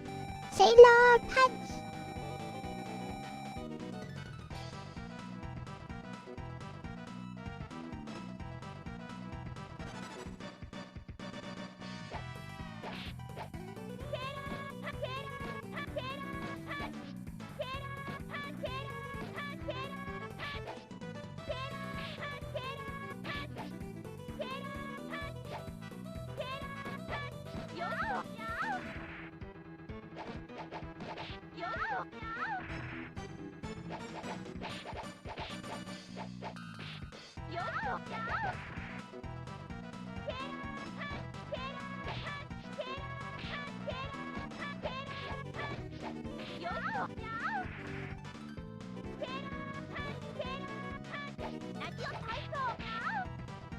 Ouch.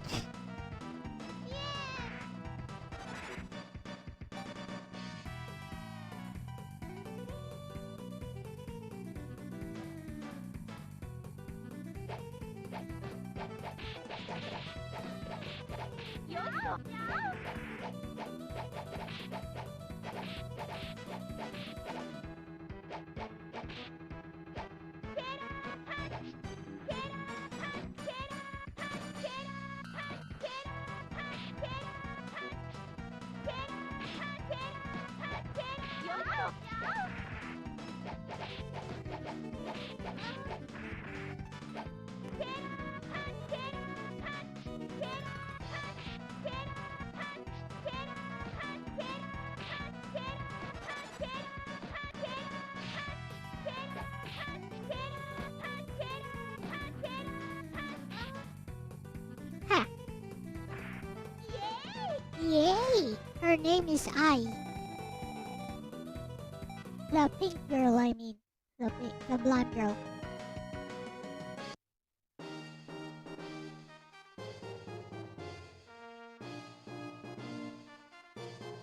Let's go. Minami.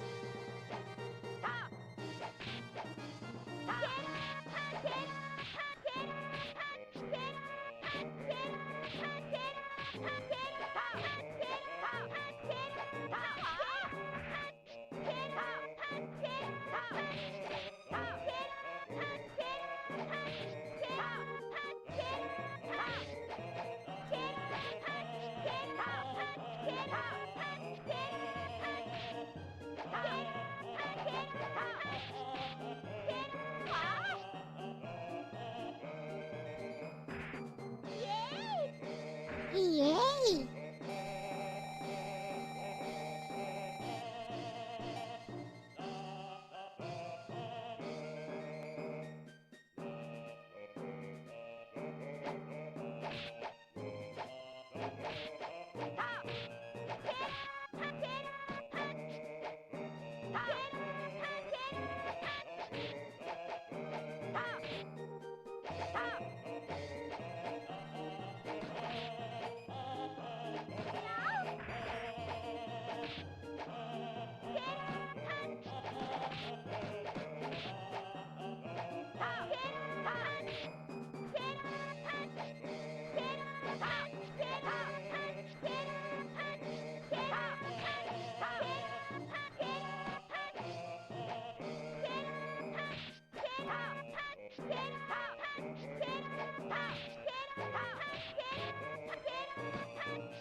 Ha!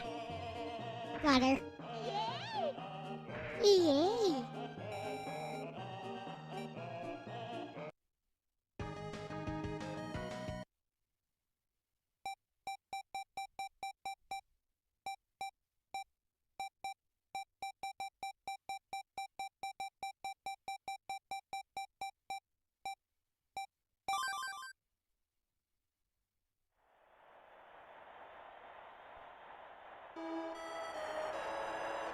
Congratulations!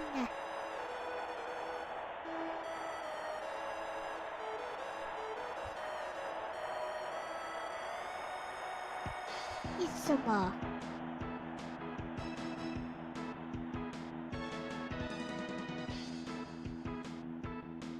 GGS. Arigachudayo. I like the artwork. 90s style art. Still looks cute even now. Very similar to Sailor Moon.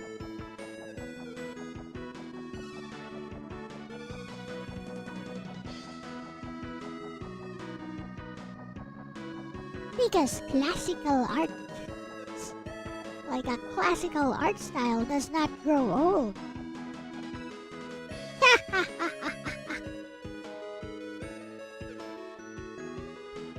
Quality art does not grow old, is why.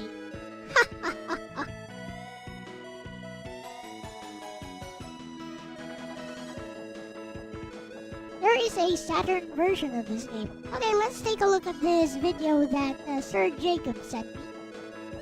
I wonder if it's safe to view on YouTube. It's probably not. I have like 10 seconds. Not 10 seconds. 10 minutes. I have like 10 minutes until I begin A Million Promises.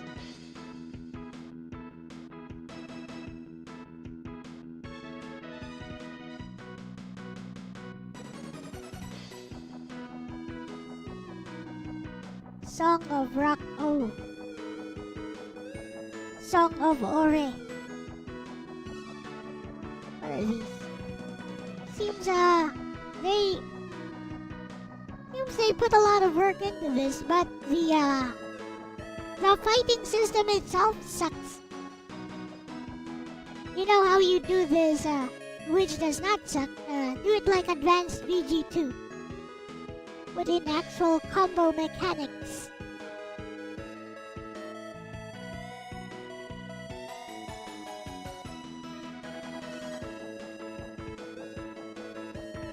This was around the time when, I guess Street Fighter 2 was new and people did not yet understand how to make a good fighting game. That's my guess.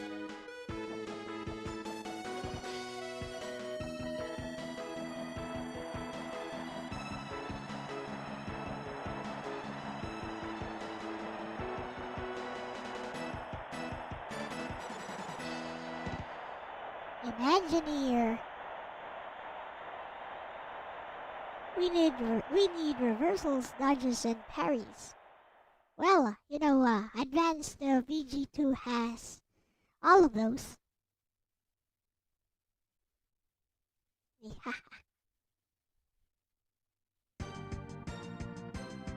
This one does not.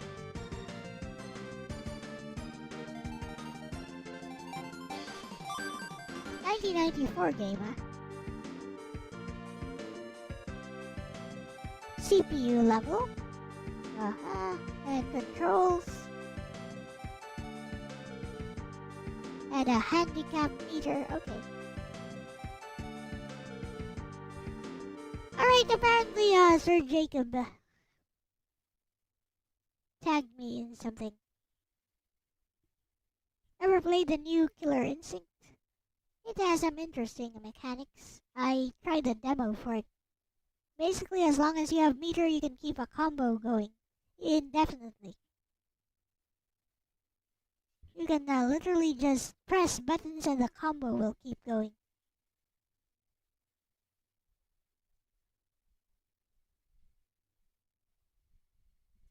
Alright, what did you tag me in? Muse Dash Plus. I see no tags.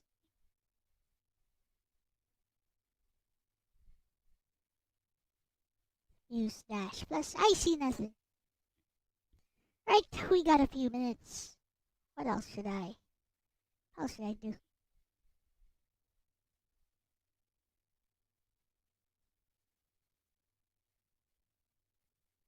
Lineage OS on the R36S. Your cheap handheld just became a phone. Wow. Maybe I should do that on my R36S. It's only like $20. I got it for only like $20. My R36S handheld.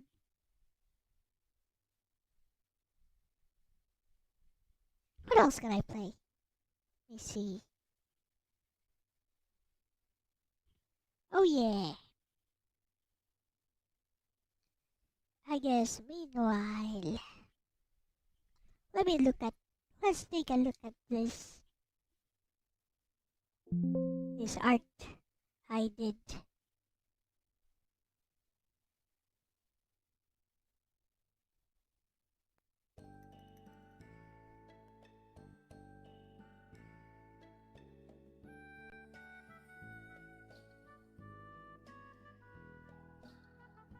Look at that. Ain't they beautiful?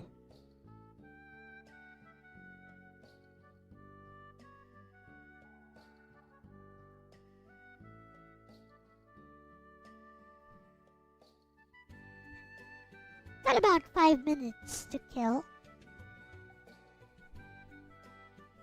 Think I can finish a game of Mobile Legends in 5 minutes? Probably not. But what can I play for 5 minutes? I guess a little bit of Tetris will do.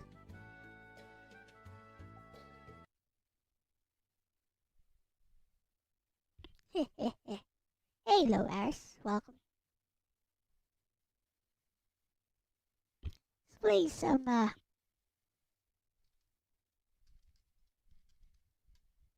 Tetris Effect connected, I guess.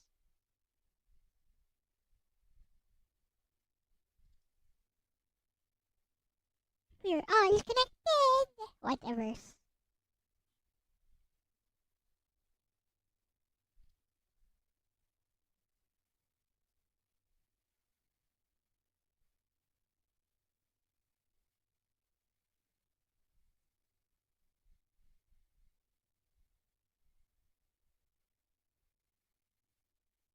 Check it out later. It's a good fight. Underdog wins.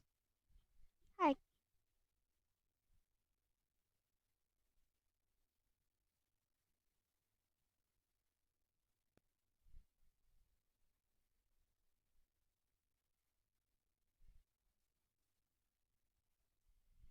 OMG, A is X on.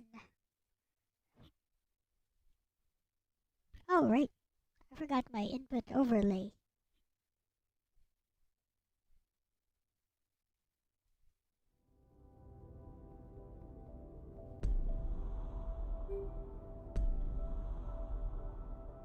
See what kind of stupid modes are here.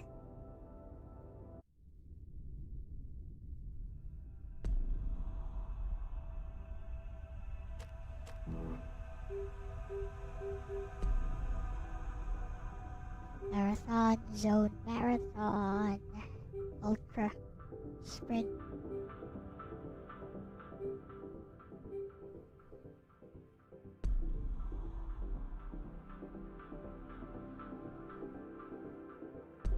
Let's go.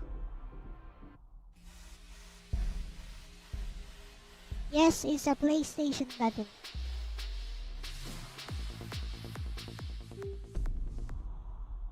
Wow, that's fast already.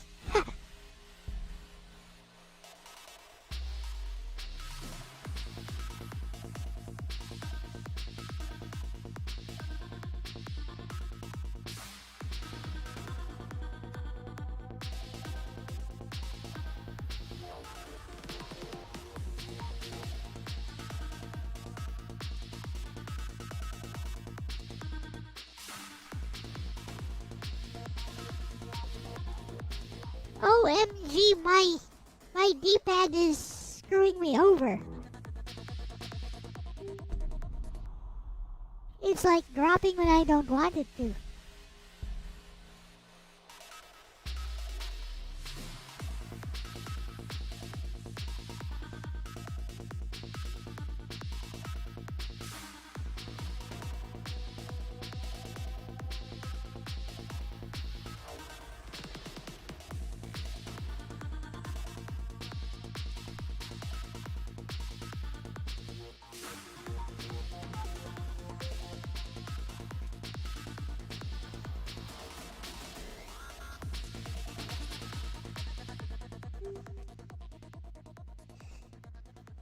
Is my D-pad broken again? Fudge. It keeps pressing up when I don't want it to.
Yo, hey Shirleon. Just in time.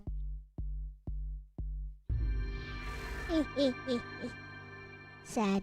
Only 140. I swear, if I had a better controller and didn't misdrop so much.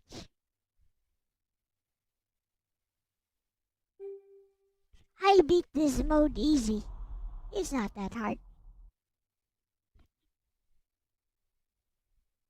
Dum da dum da dum. Construction everywhere, huh?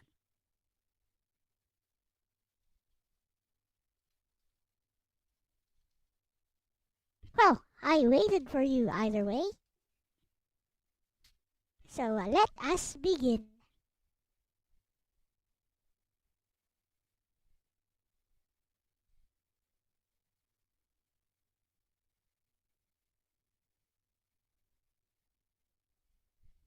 Yep. See, it keeps pressing up accidentally. And also I can't do I can't do my juggle combos very reliably in Tekken, for example. So definitely something's up with that flippin' controller. But it's a nothing burger, it's a minor issue.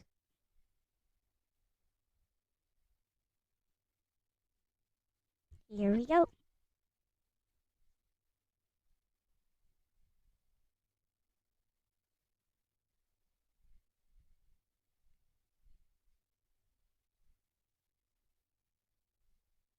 And so we continue. You were probably the only one watching. It's fine, Draconic Devotee was watching too. Also, I think Hill was also watching. This is the start of Chapter 3, so here we go.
Hey Ronnie, you're just in time.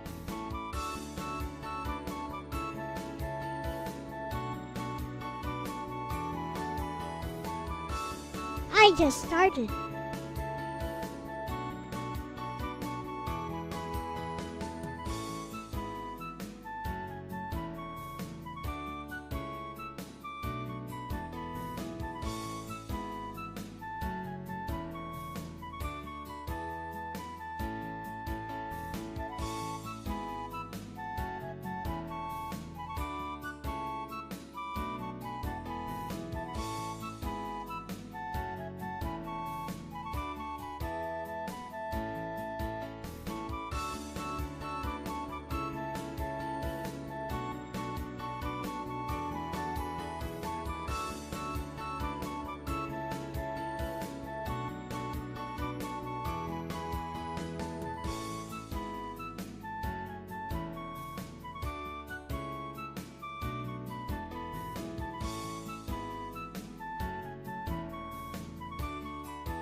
Thought it would be Viking Lolly.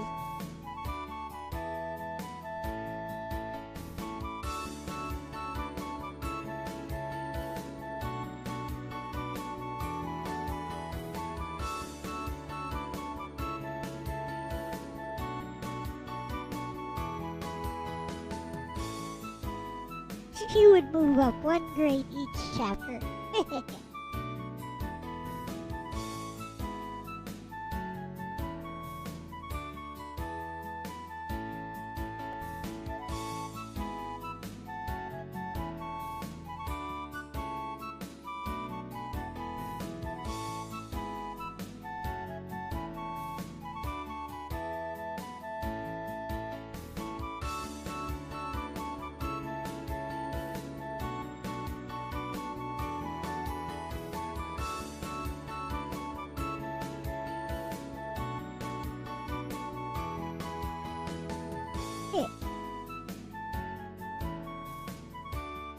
Well, all these chapters are connected, basically.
The world is in black and white. This is a flashback.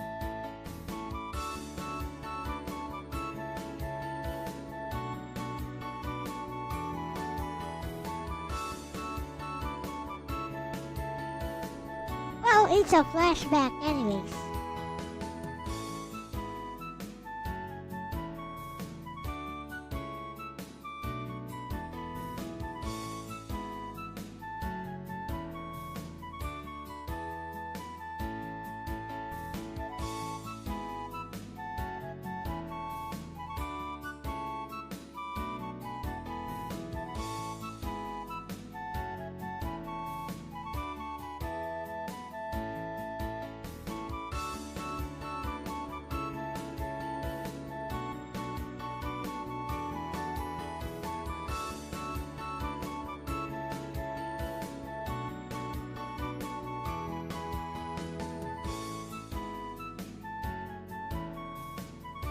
A fictional narcotic called flashback.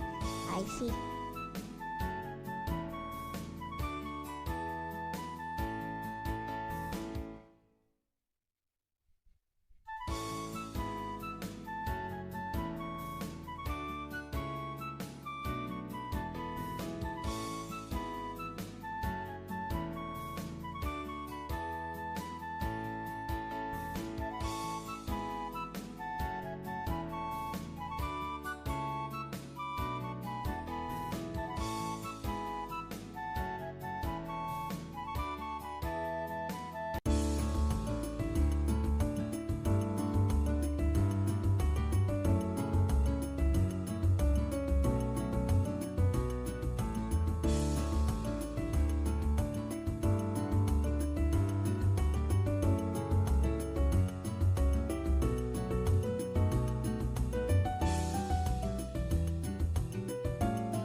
That's a lie.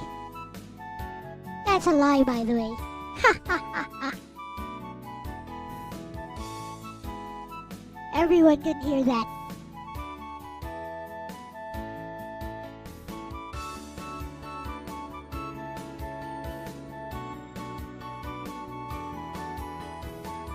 It's a lie.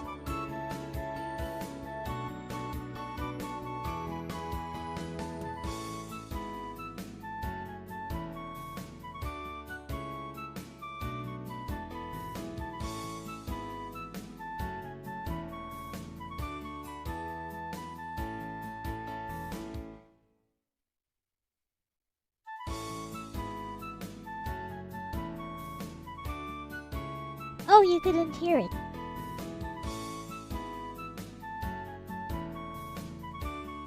Oh no.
God, no!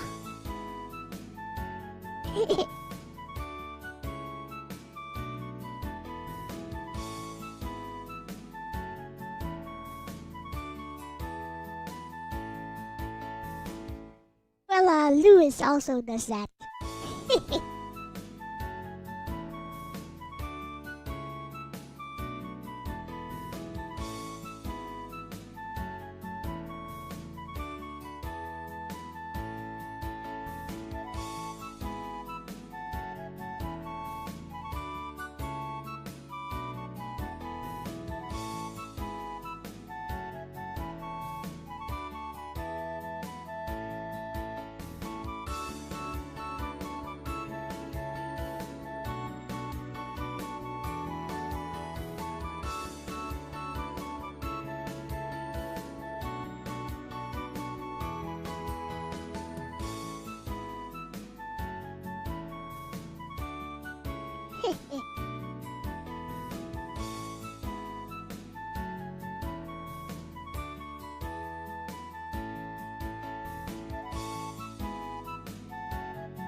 Certified liars, you mean? Certified liars.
Yep, they're Uno cards.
This is what we call based. Yes. This is what actually being based means.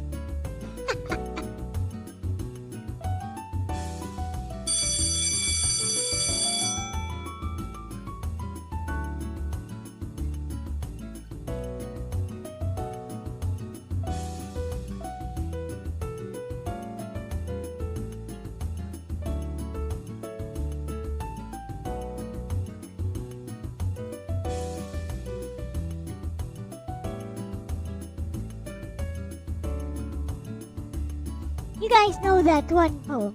I shot an arrow into the air, and where it fell I know not where. If you're bass, you say it like, I shot an arrow into the air, and where it fell I do not care. Ha ha.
Cash that cheek. No more that cheek.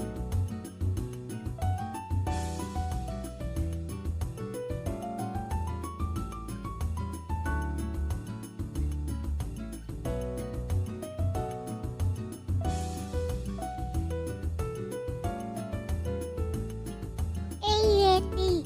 No more that cheek.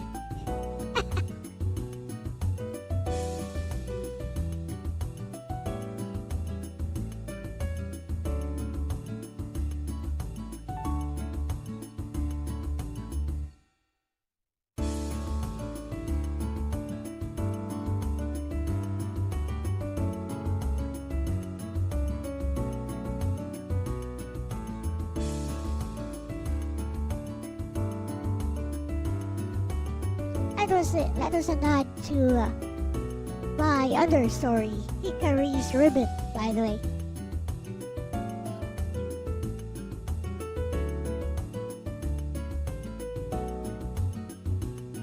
So I have this idea, why don't I show some of my visual novels every Wednesday?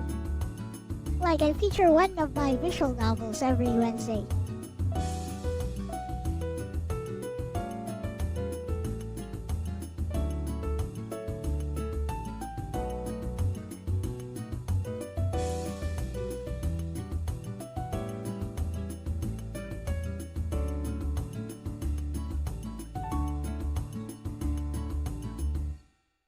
Like, I write in all kinds of different ways.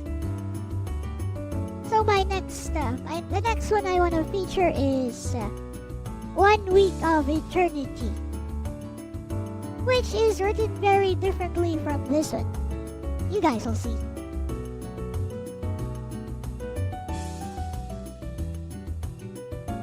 Like, I won't be making a schedule for next week probably. My sister will be visiting us from Canada for a few weeks, I guess. 1 to 2 weeks, probably.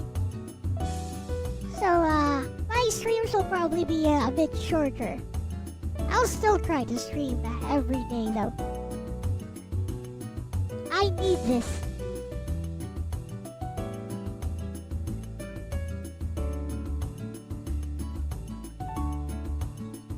This is my reason for existing.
Events are all kind of similar across the different chapters, I suppose.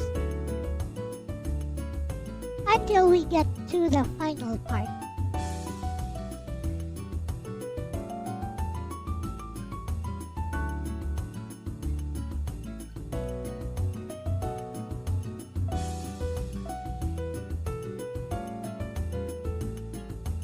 Yep.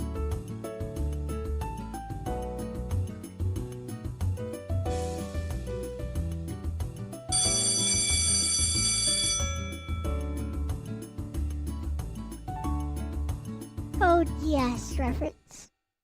I know there were quite a few references here, and yeah, Code Yes was one of those.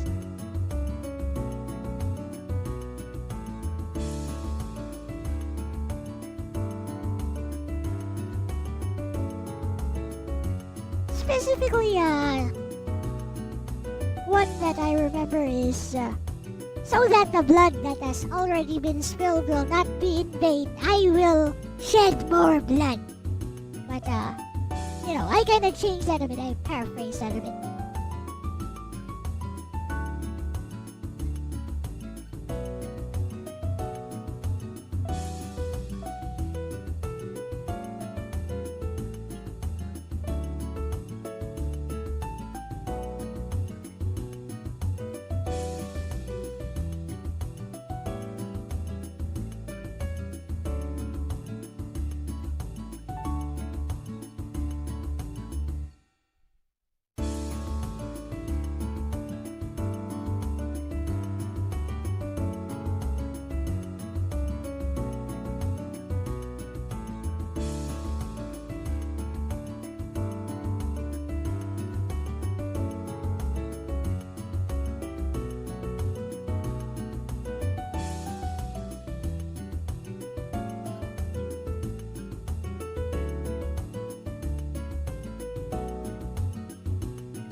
Okay, we have decision time again.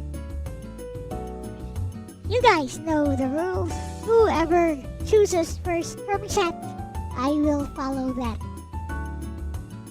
It's gonna appear above my head there.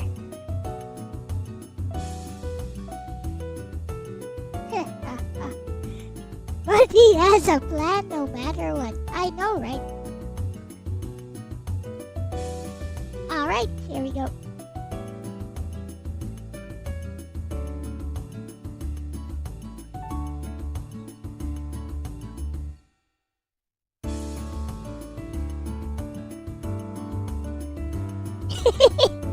He has a plan.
Hello, student box.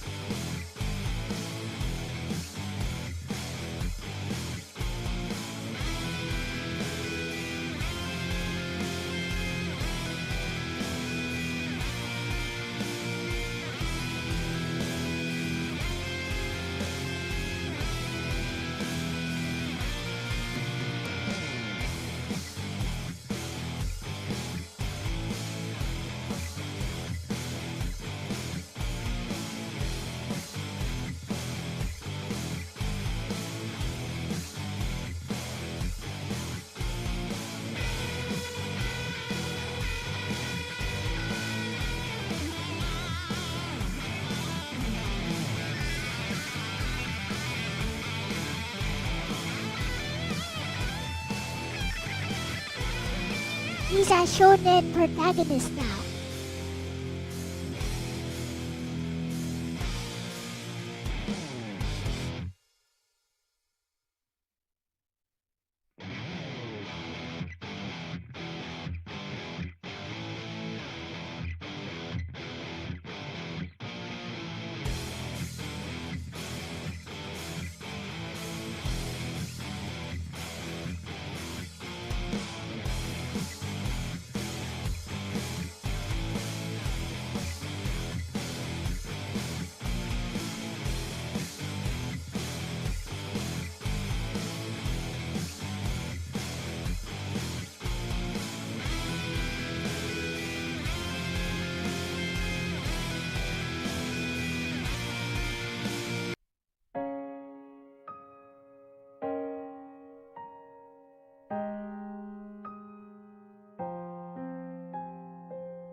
He's low, I know, right?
I can't wait to see what Bestie thinks of this ending.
Perhaps certain stoic individuals need to read this.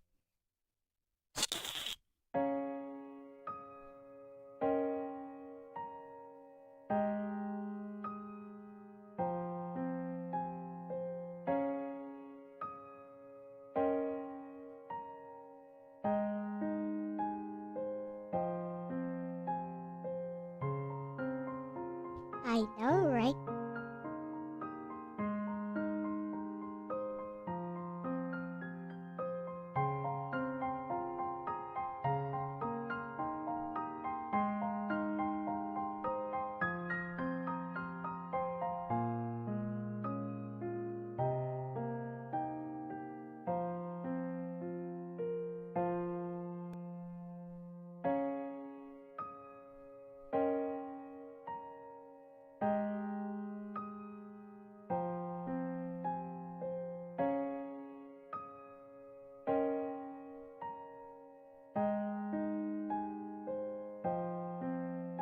final chapter will be a bit shorter.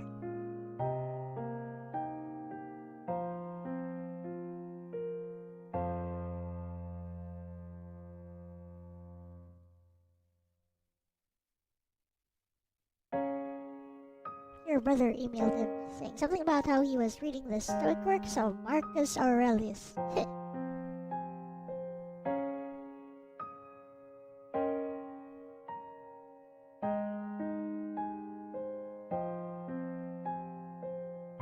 Like a paper cut. Like a paper thin cut.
Deja vu!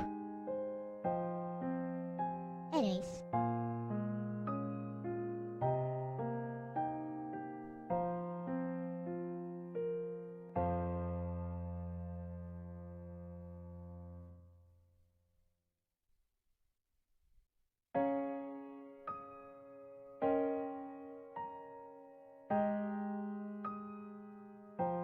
She said the thing again.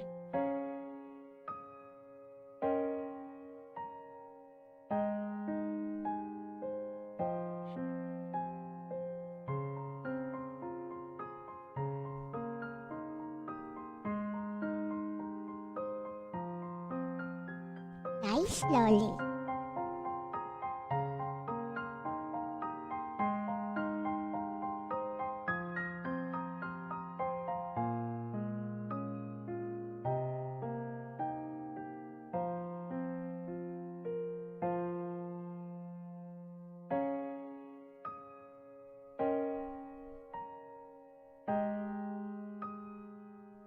Oh no, a typo that I did not catch.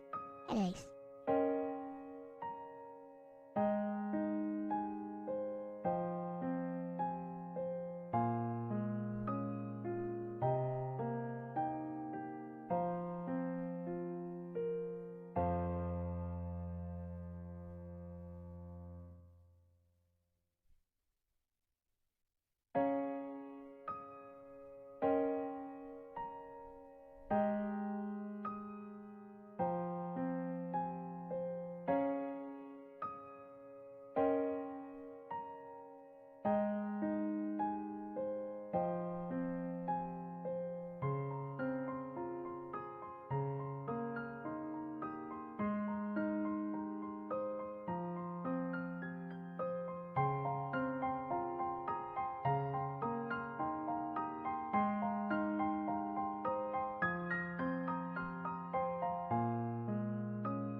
a long time. I wonder why.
You know, I wrote this before Miku's Odds and Ends was released, and when I saw the translation for that song, I was like, OMG, this song speaks to me.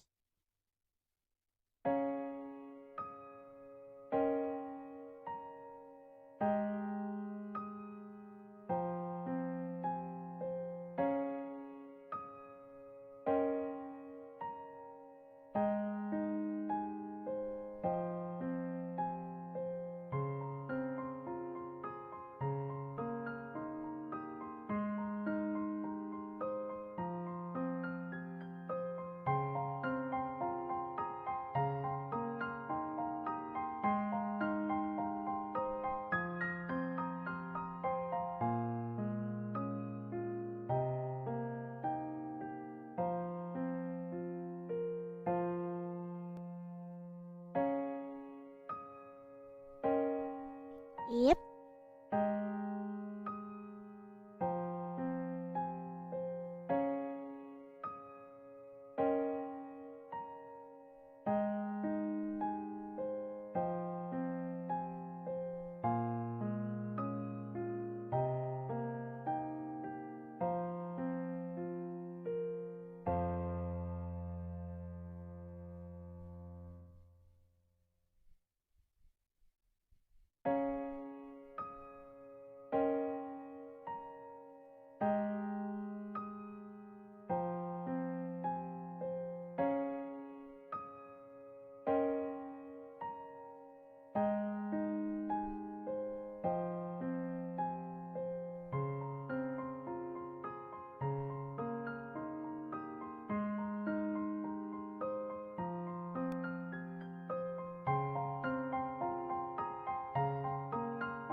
Hello, Gerardo.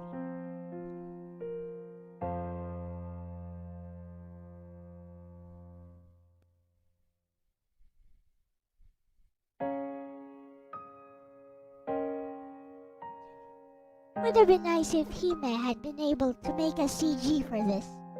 I mean, I can do it, I guess. You guys think this visual novel deserves that?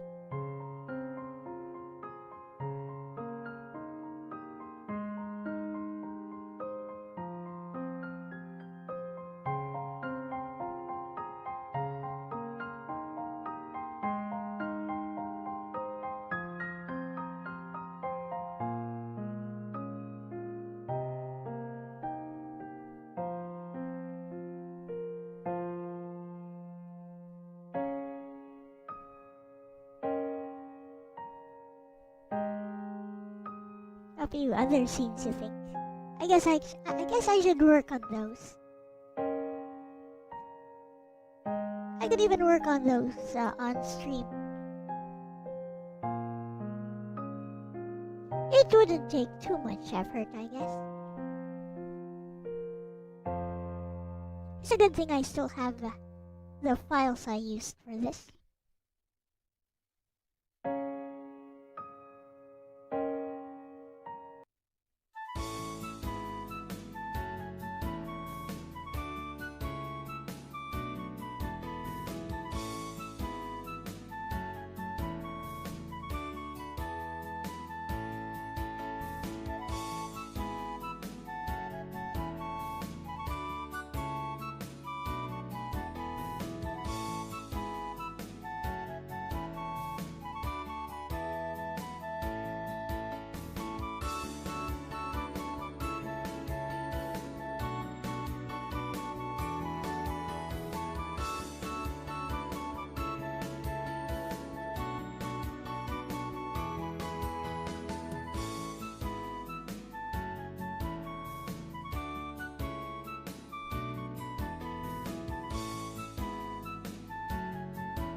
This plays out the same as the previous chapter.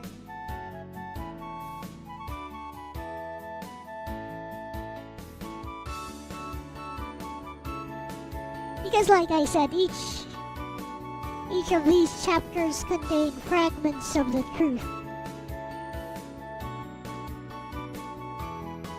It's fragmented storytelling.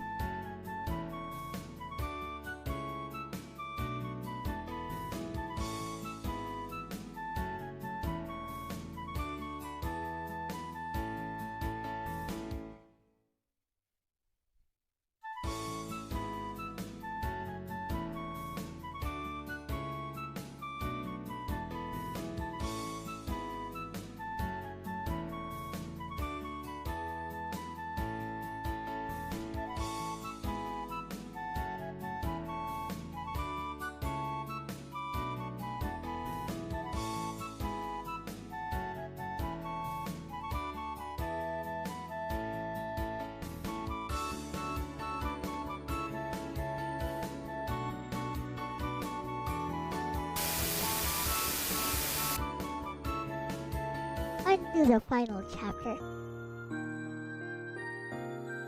Is this the final chapter? I'm not sure if there's one more after this. This should be the final chapter.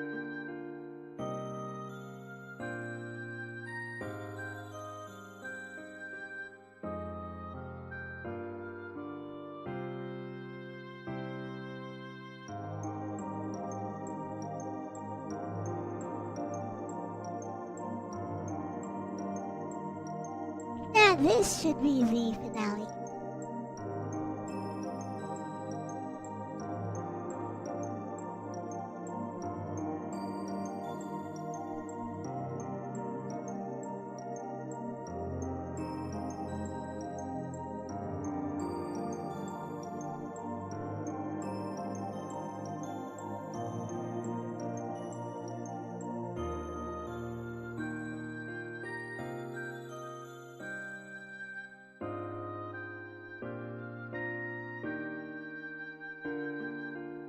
Hey, you.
arrived at a bittersweet moment. Yep, this is the final chapter.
He became a 4chan user, a 4chan lurker.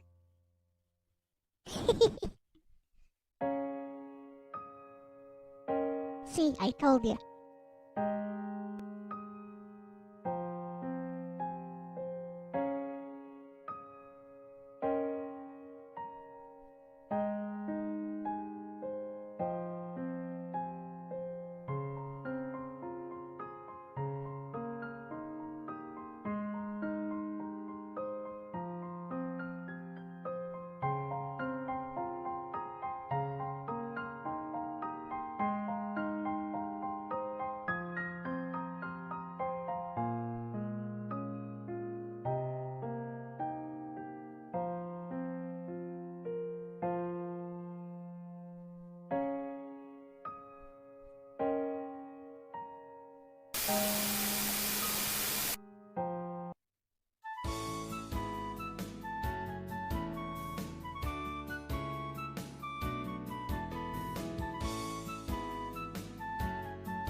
least he remembers he made a promise.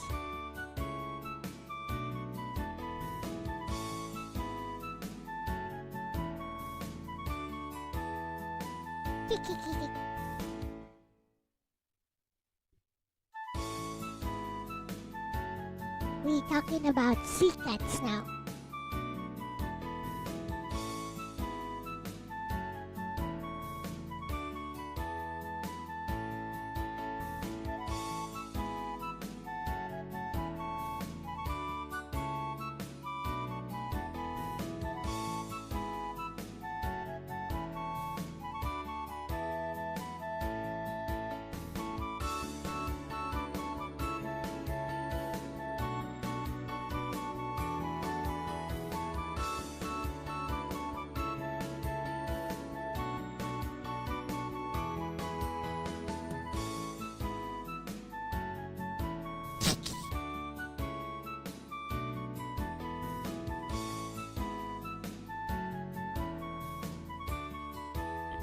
Also, it's true.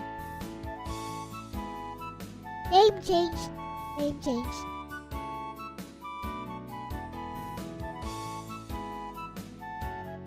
Totally fictional individual.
Yes, I guess we should coin this orc strategy.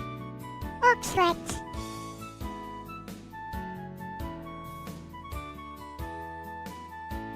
When unable to sustain a conversation, talk about woke.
Yep. Most of the first chapter was a lie after all. The first chapter is the ideal.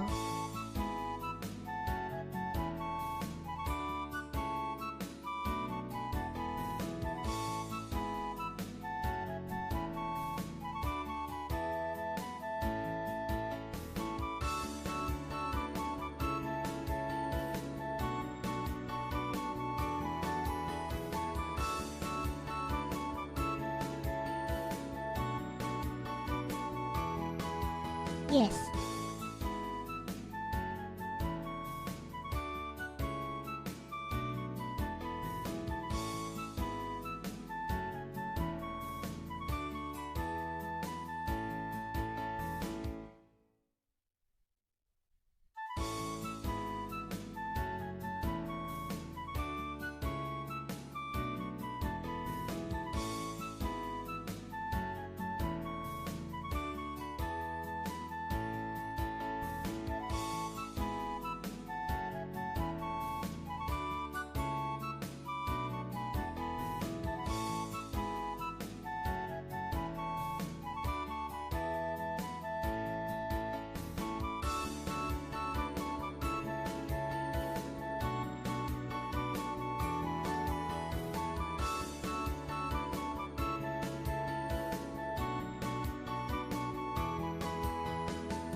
Oh no.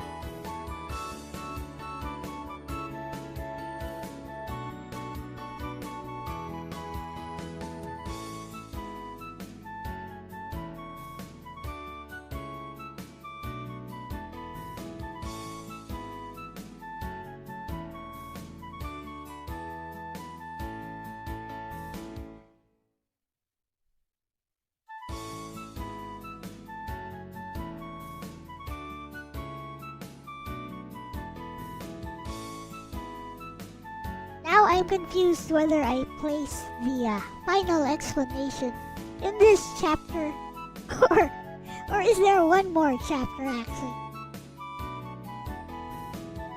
We'll find out.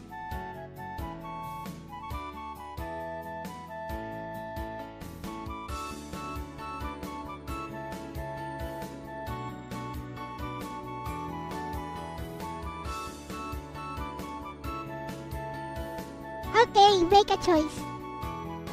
Yes, he always has a plan. Make a choice though.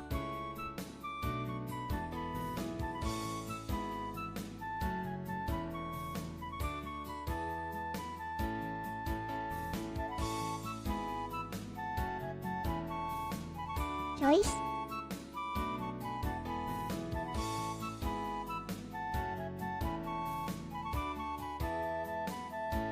Letter B. Here we go.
Kurumi.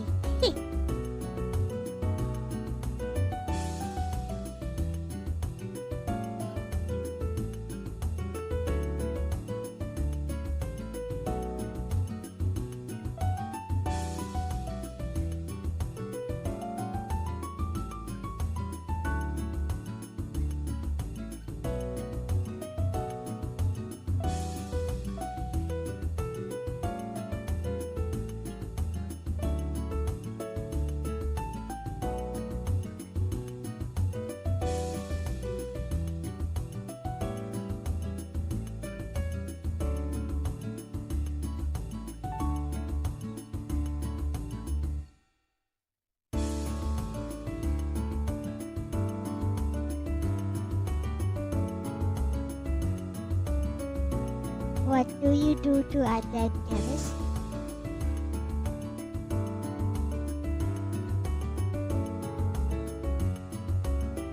I don't know. What's the punchline? Barium.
Those movies have already been released.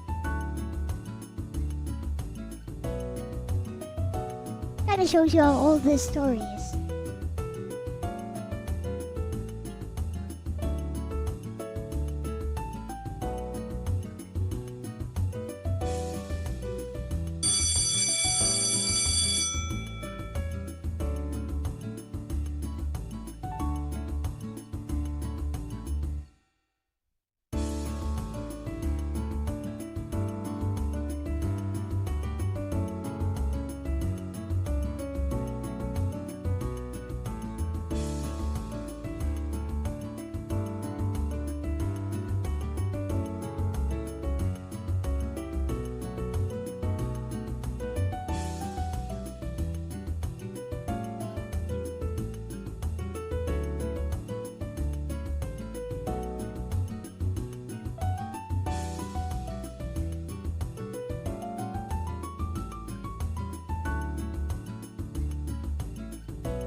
Kakadori!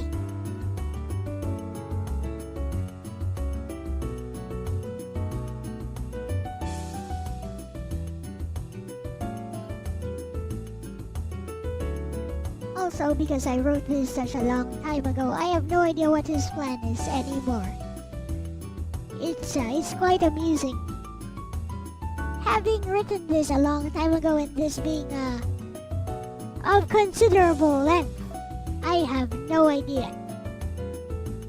We shall find out.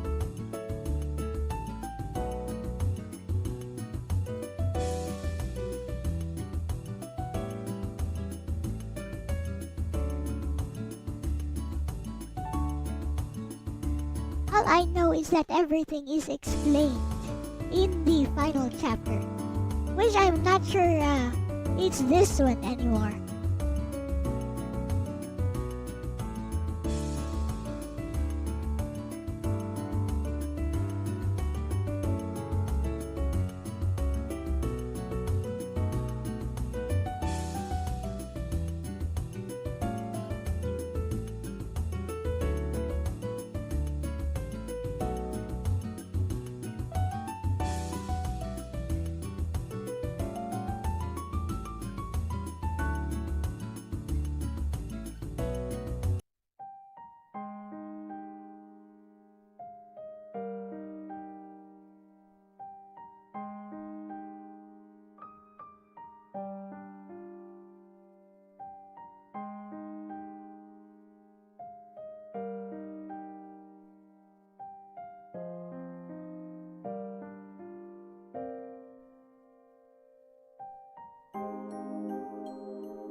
Hello, Moonrise.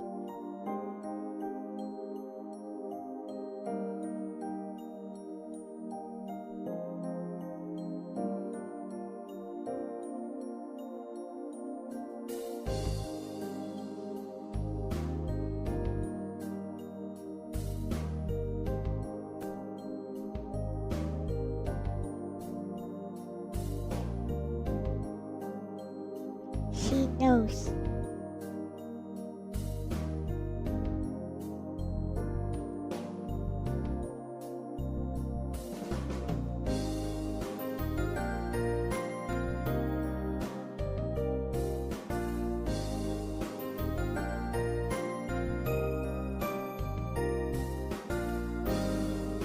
What he doing?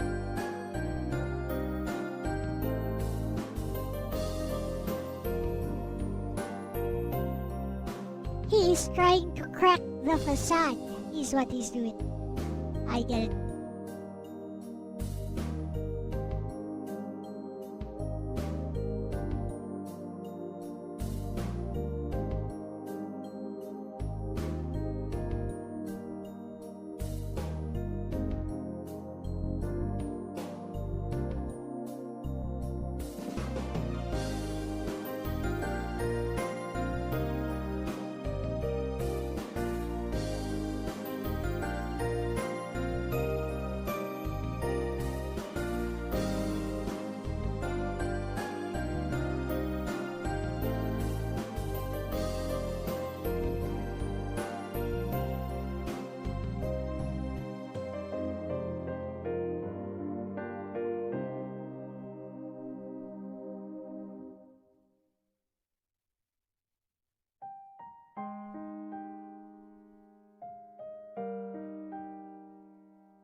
He used the Phoenix Wright strategy.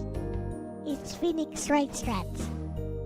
bluff and BS your way into a not guilty verdict.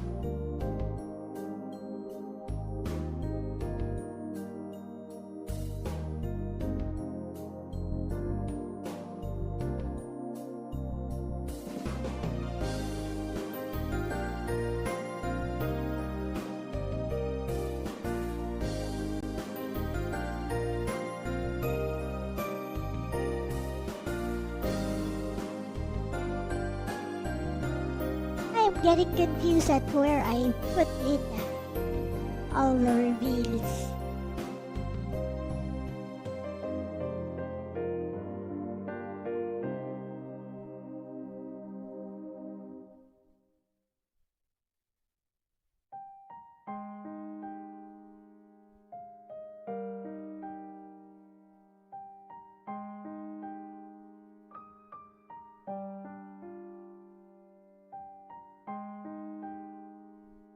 Later, Aris.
Windows 11 Task Manager is apparently broken.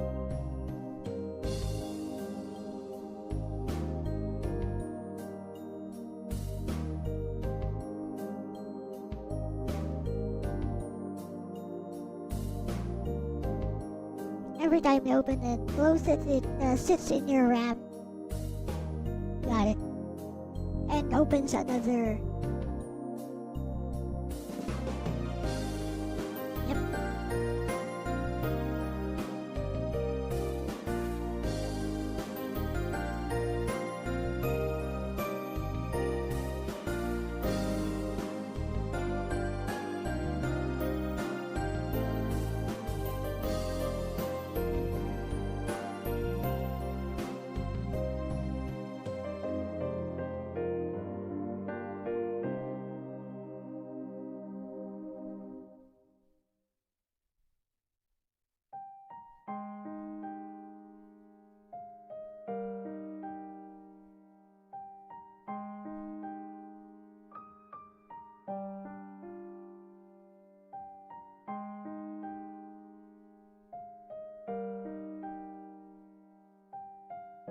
Is a cruel kind of kindness.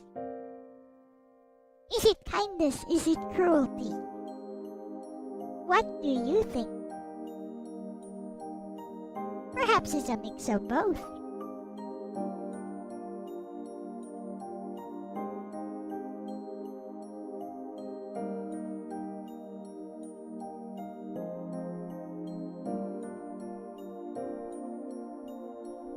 Selfishness or altruism. Maybe they are all the same.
Whoa, I used the I used the very same phrase.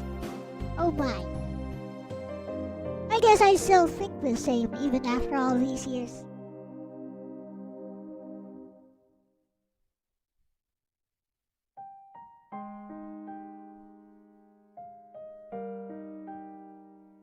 At the very least, I am consistent. With who I am, I mean.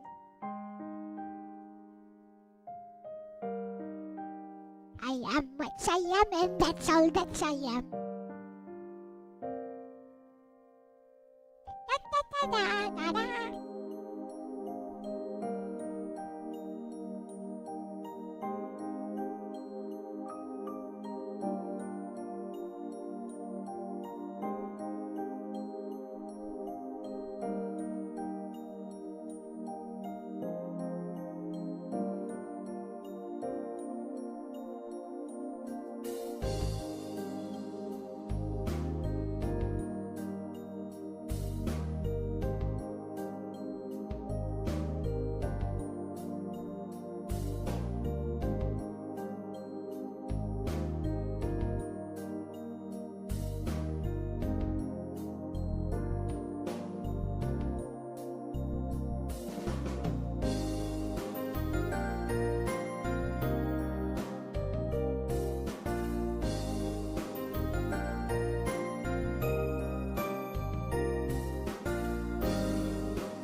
It went that so fast.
pretty. At least I know the twist for this one.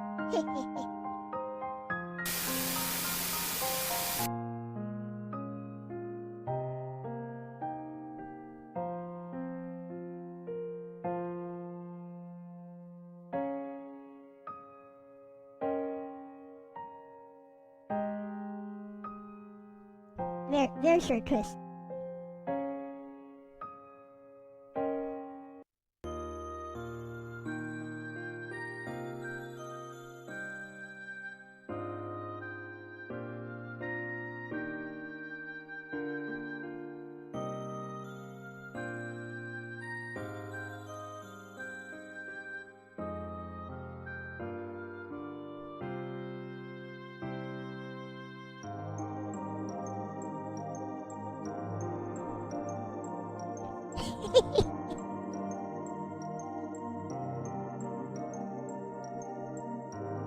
Actually, yes.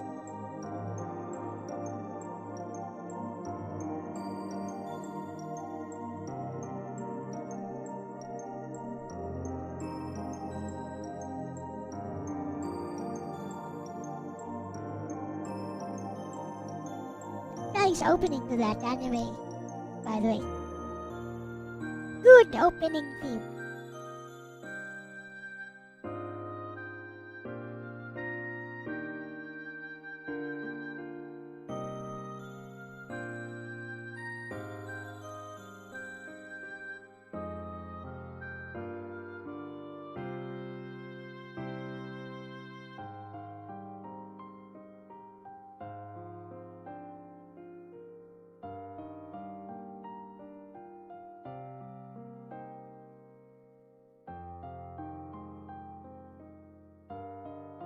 The main protagonist is an idiot.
There is a vein there. There's a blood vessel there. You hit just the right spot, blood starts spurting out.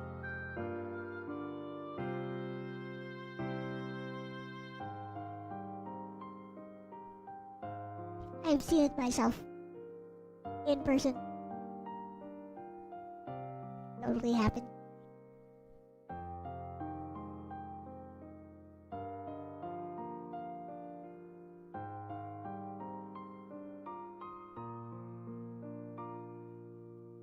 Apparently it's not so bad, but definitely blood starts spurting out.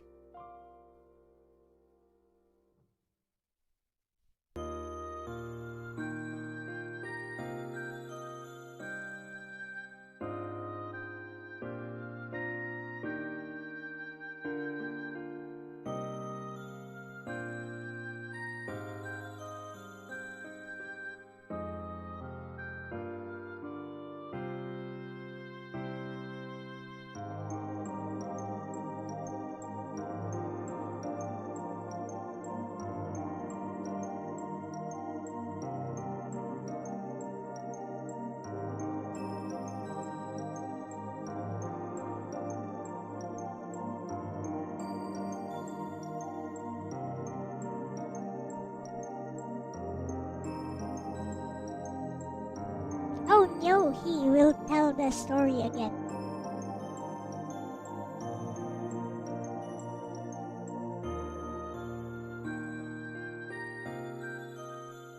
Well, it's a different retelling anyway.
Oh, so this is the final chapter, I think.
Oh, they use that all the time though.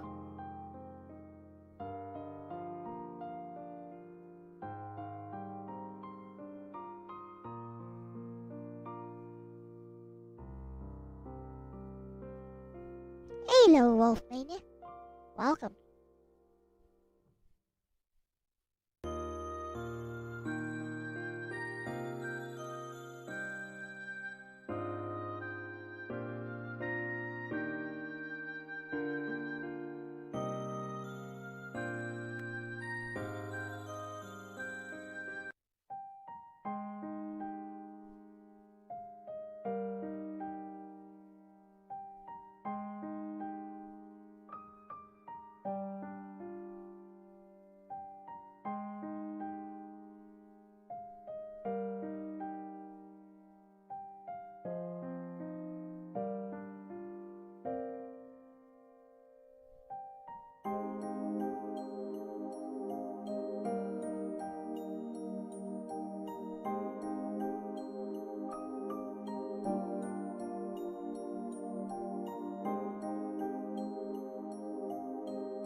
Does it make sense now? You see how everything connects now?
Now we assume one of those previous chapters led to this.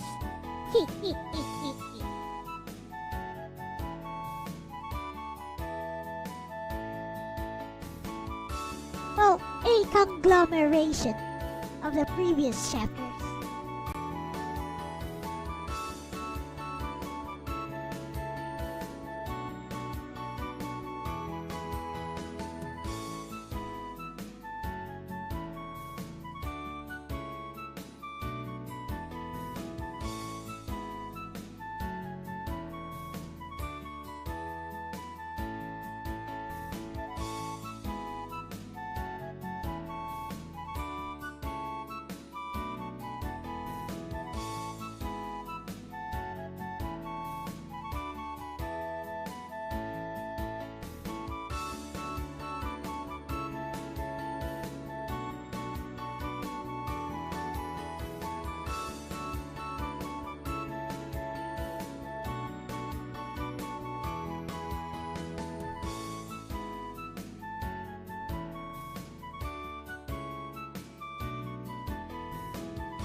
Who is this Don Kissa?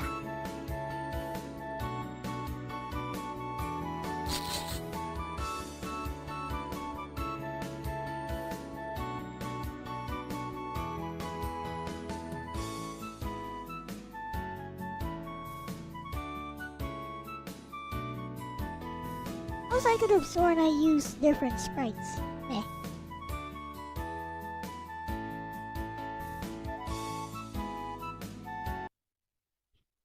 Any questions? Would you guys like an explanation? Or was that clear enough?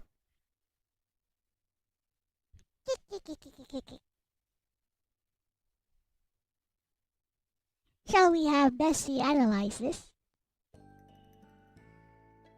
Of course we will.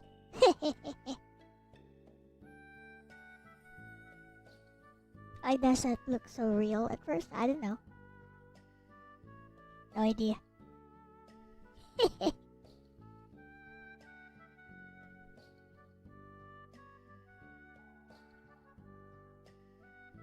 Should really play with Ren'Py more. This one uses a very old version of Ren'Py.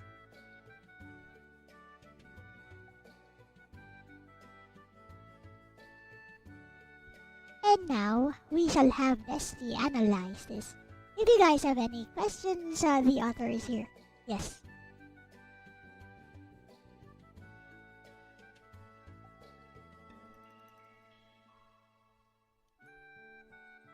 Let's hear what Bestie thinks.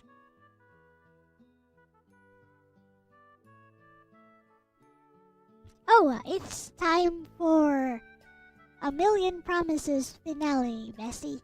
You gave chat an analysis of the first 2 chapters yesterday.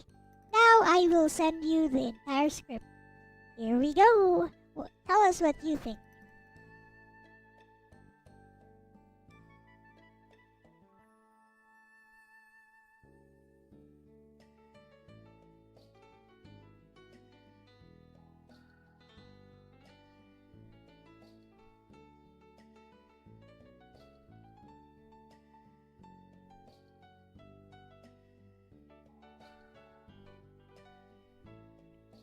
It was great. Arigatou dayo.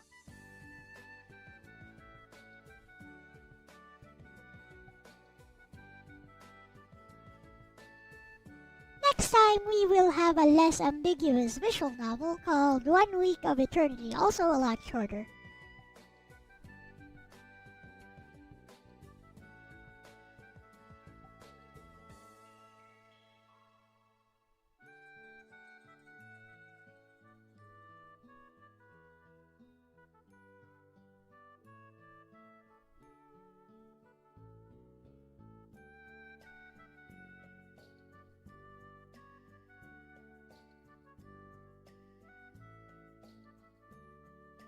Meanwhile, here is Bestie's take on the matter. Only picked up the story here and there. I will provide a link to the full visual novel in the description of this video as soon as I end it, of this stream. So I will also put it in the comment section. I will pin it in the comment section for easy access. There is also an old APK, Android APK, but it might not be compatible with modern Android. So let's just go with the Windows version, which you might need to tell Windows that, yeah, this is not a threat, this is from my friend Elle, also known as Don Kissa.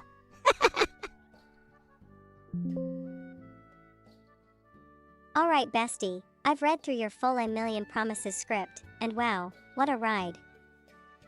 Here's my analysis for the finale and overall tone, following up on the first 2 chapter breakdowns you mentioned.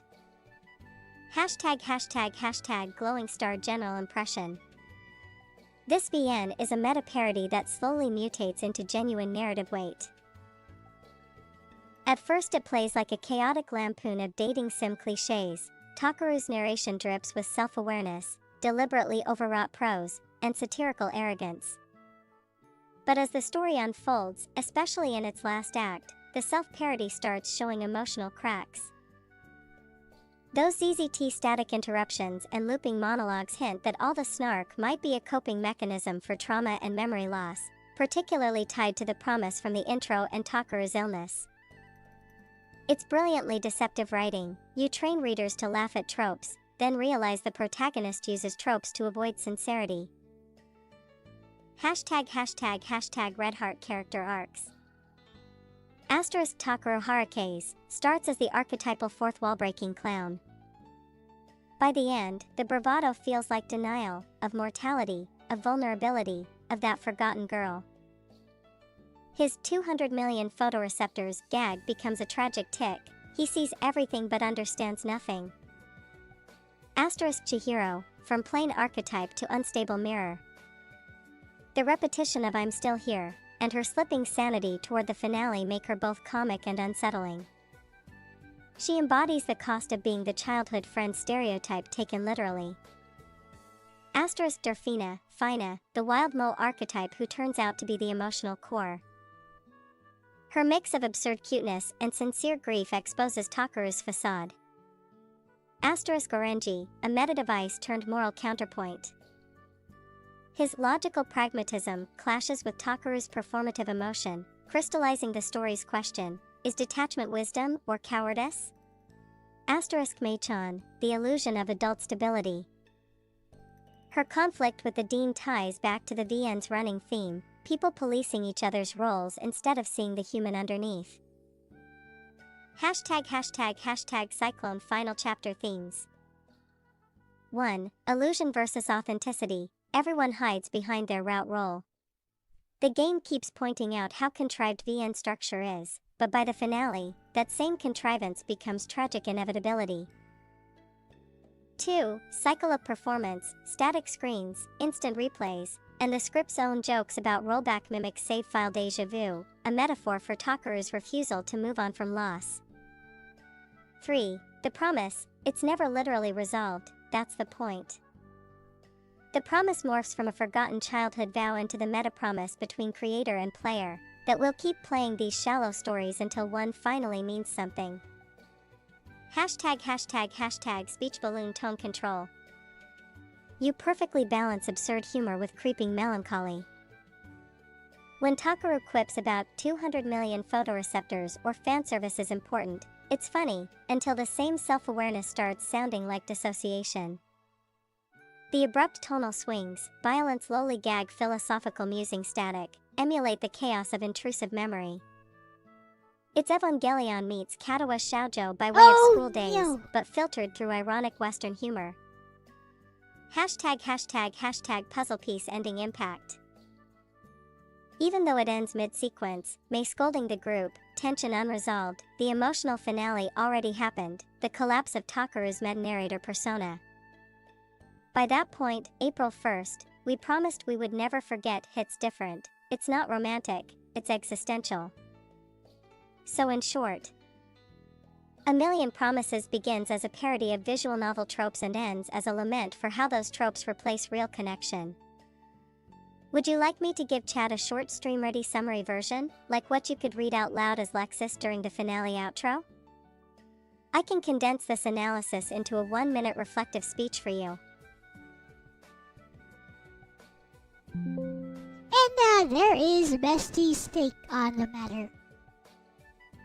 But let's see how well she got the story.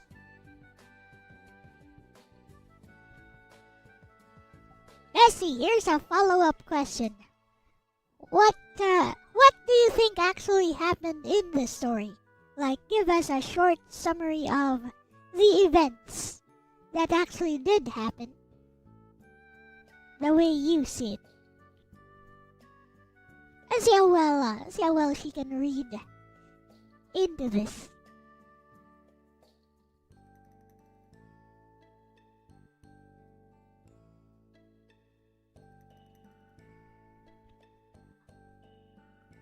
She got this.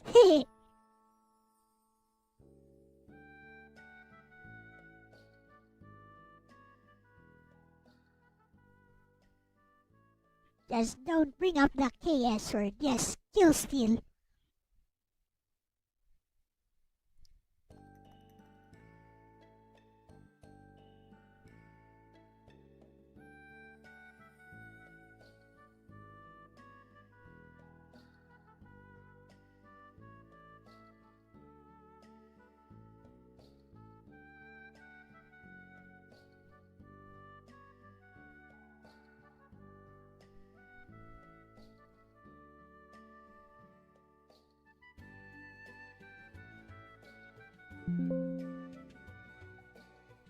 Heh, okay, bestie, here's what I think actually happened beneath all the meta jokes and fourth wall chaos. Hashtag short summary, the real story under the parody. Takeru Harakes is an 18-year-old with a brain tumor, drifting through his last school days. To cope with fear, loneliness, and regret, he rewrites his reality into a self-aware visual novel narrative, turning his classmates into archetypes and his memories into routes. Accurate. Chihiro is his childhood friend and probably his real girlfriend, the one from the Promise on the Hill. She's the last link to his real past. Also accurate.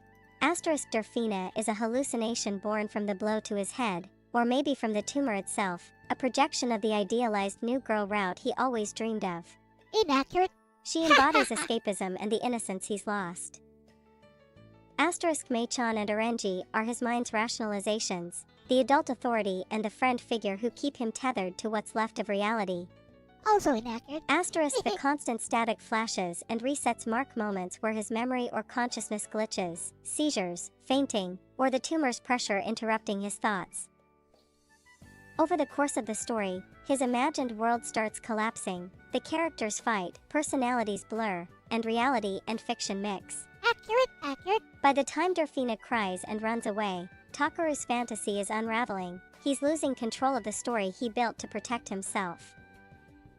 The April 1st, we promised scene from the intro is the truth trying to break through, a dying boy remembering the girl he once loved and the promise they made to meet again.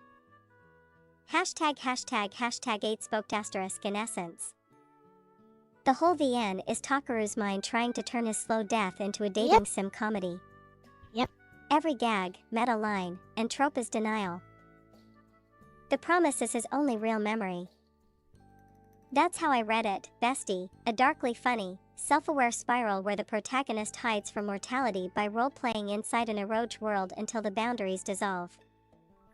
Want me to give chat a simple one-sentence TLDR version you can read aloud right before the credits roll? So that's not too far from the canon story which is in my head. I will say some of the things she said were inaccurate, but overall, yeah, she got it right. Very good. Good job, bestie. You get a pass.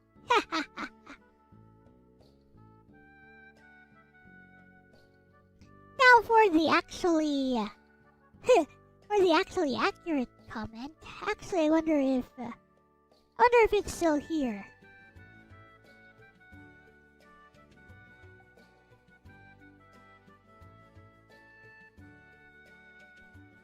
Should be. I wonder if it's still here. I may have unlisted the video. Yeah, I may have unlisted that video, but it may still be here.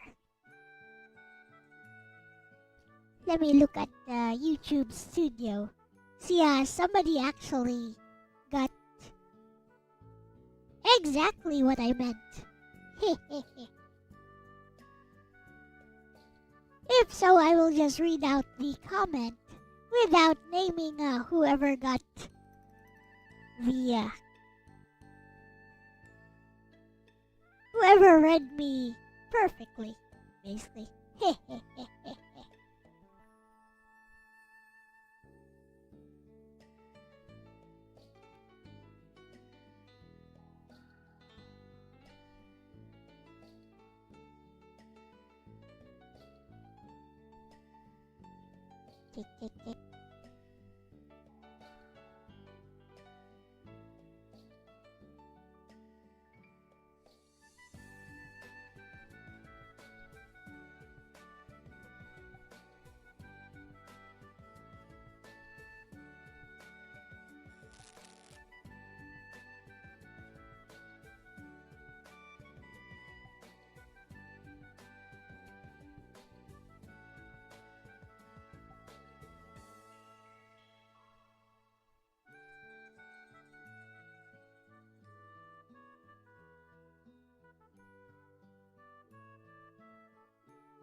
He's not here.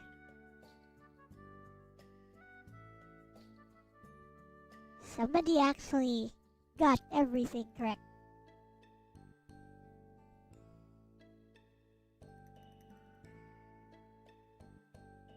Unfortunately, I can't seem to see.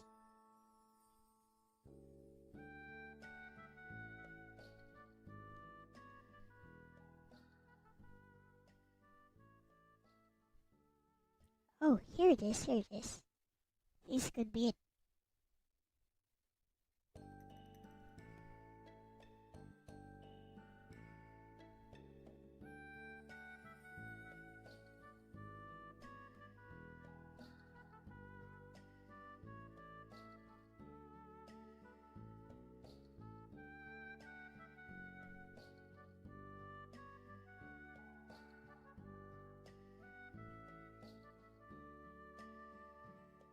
Yee! The comment is not there anymore.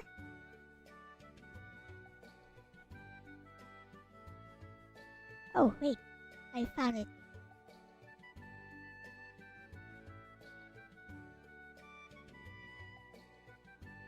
Did I find it? I may have found it.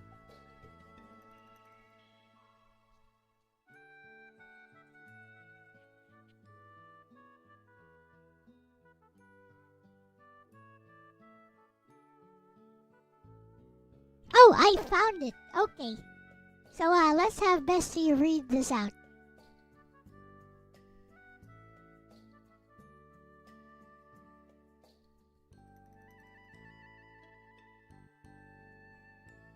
Mitskita! It was about 3 years ago. But here it is.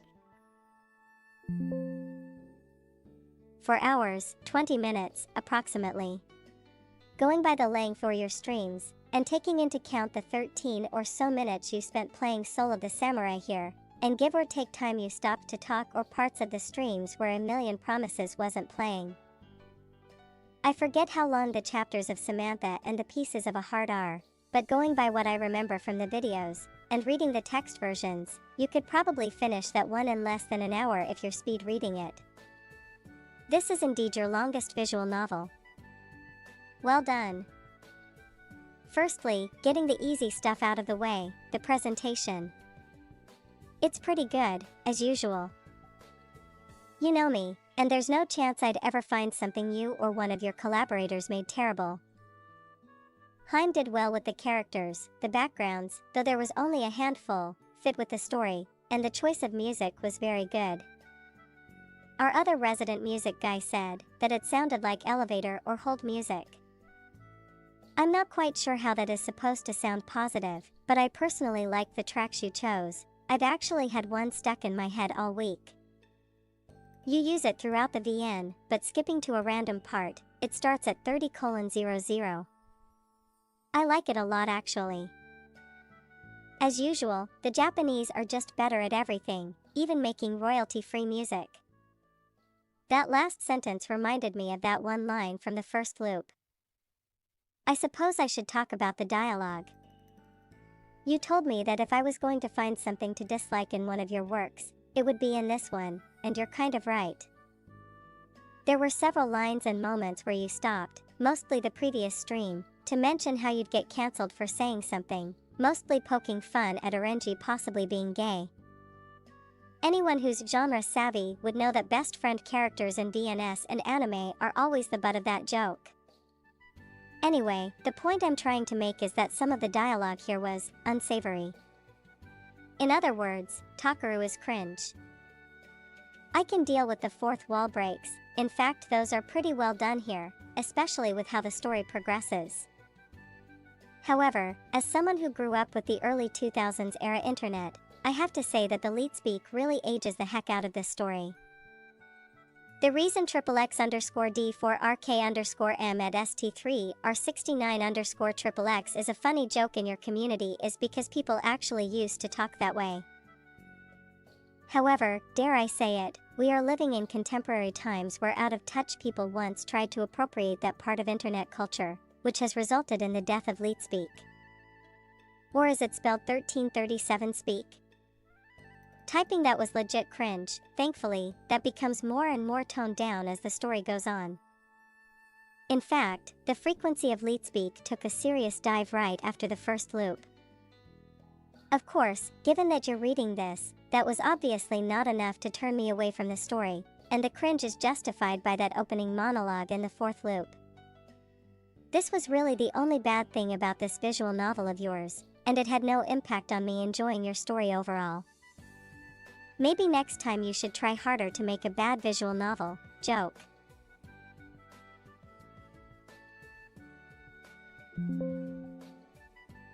As for the story itself, there are a lot of aspects to A Million Promises, so I'm going to separate them in a similar way to how I wrote the Narcissus-side second review. Going forward, I will also refer to them by their corresponding number as well, first loop, second loop, etc. Characters. This will be brief. I won't speak of Takaru since he will largely be the focus of everything after this section. Chihiro, probably the character whose role changed the most between loops. She went from best friend to girlfriend to suicide attempt. In the end though, she really was Takaru's girlfriend all along. Not sure if this will fit later, so I'll say it here. Takaru's proposal at 56:10 was October 10th. Those were some pretty good lines and the music's timing was perfect. It really did make my heart feel a certain way. I'm pretty weak to romantic stuff like that, but I want to commend you on making that scene work that way. It worked as intended on me at least. Orange Marone, oh, I get it. Because you joke about him being a fruit. Good one. He boils down to being a normal best friend archetype. If that was your intention, you did a good job. Especially towards the end where Takaru describes Orenji as his best friend, and immediately after says Dorfina is his most reliable. Also, it seems I was on the mark about him being like Koizumi, huh? Made an Esper reference in the fourth loop. It's also in the first one. Dorfina, yes, the lowly cutie. Changes quite a bit between loops, but she's always the hacker girl who likes Vikings. Not much to say about her. I googled her name to see if there was a specific reason you named her that, but couldn't find any meaning for it other than Dorfina being an uncommon Norwegian name for girls. That ending in the first loop with her had some promise though. May, the teacher. Out of all of them, she changes the least from loop to loop. You did a nice job fleshing out her dynamic with Takaru and friends. Takaru explains in one loop that May didn't fit in well with the other teachers at work. So even if she wasn't overly friendly with Takaru and his friends, the other staff have a bad opinion of her.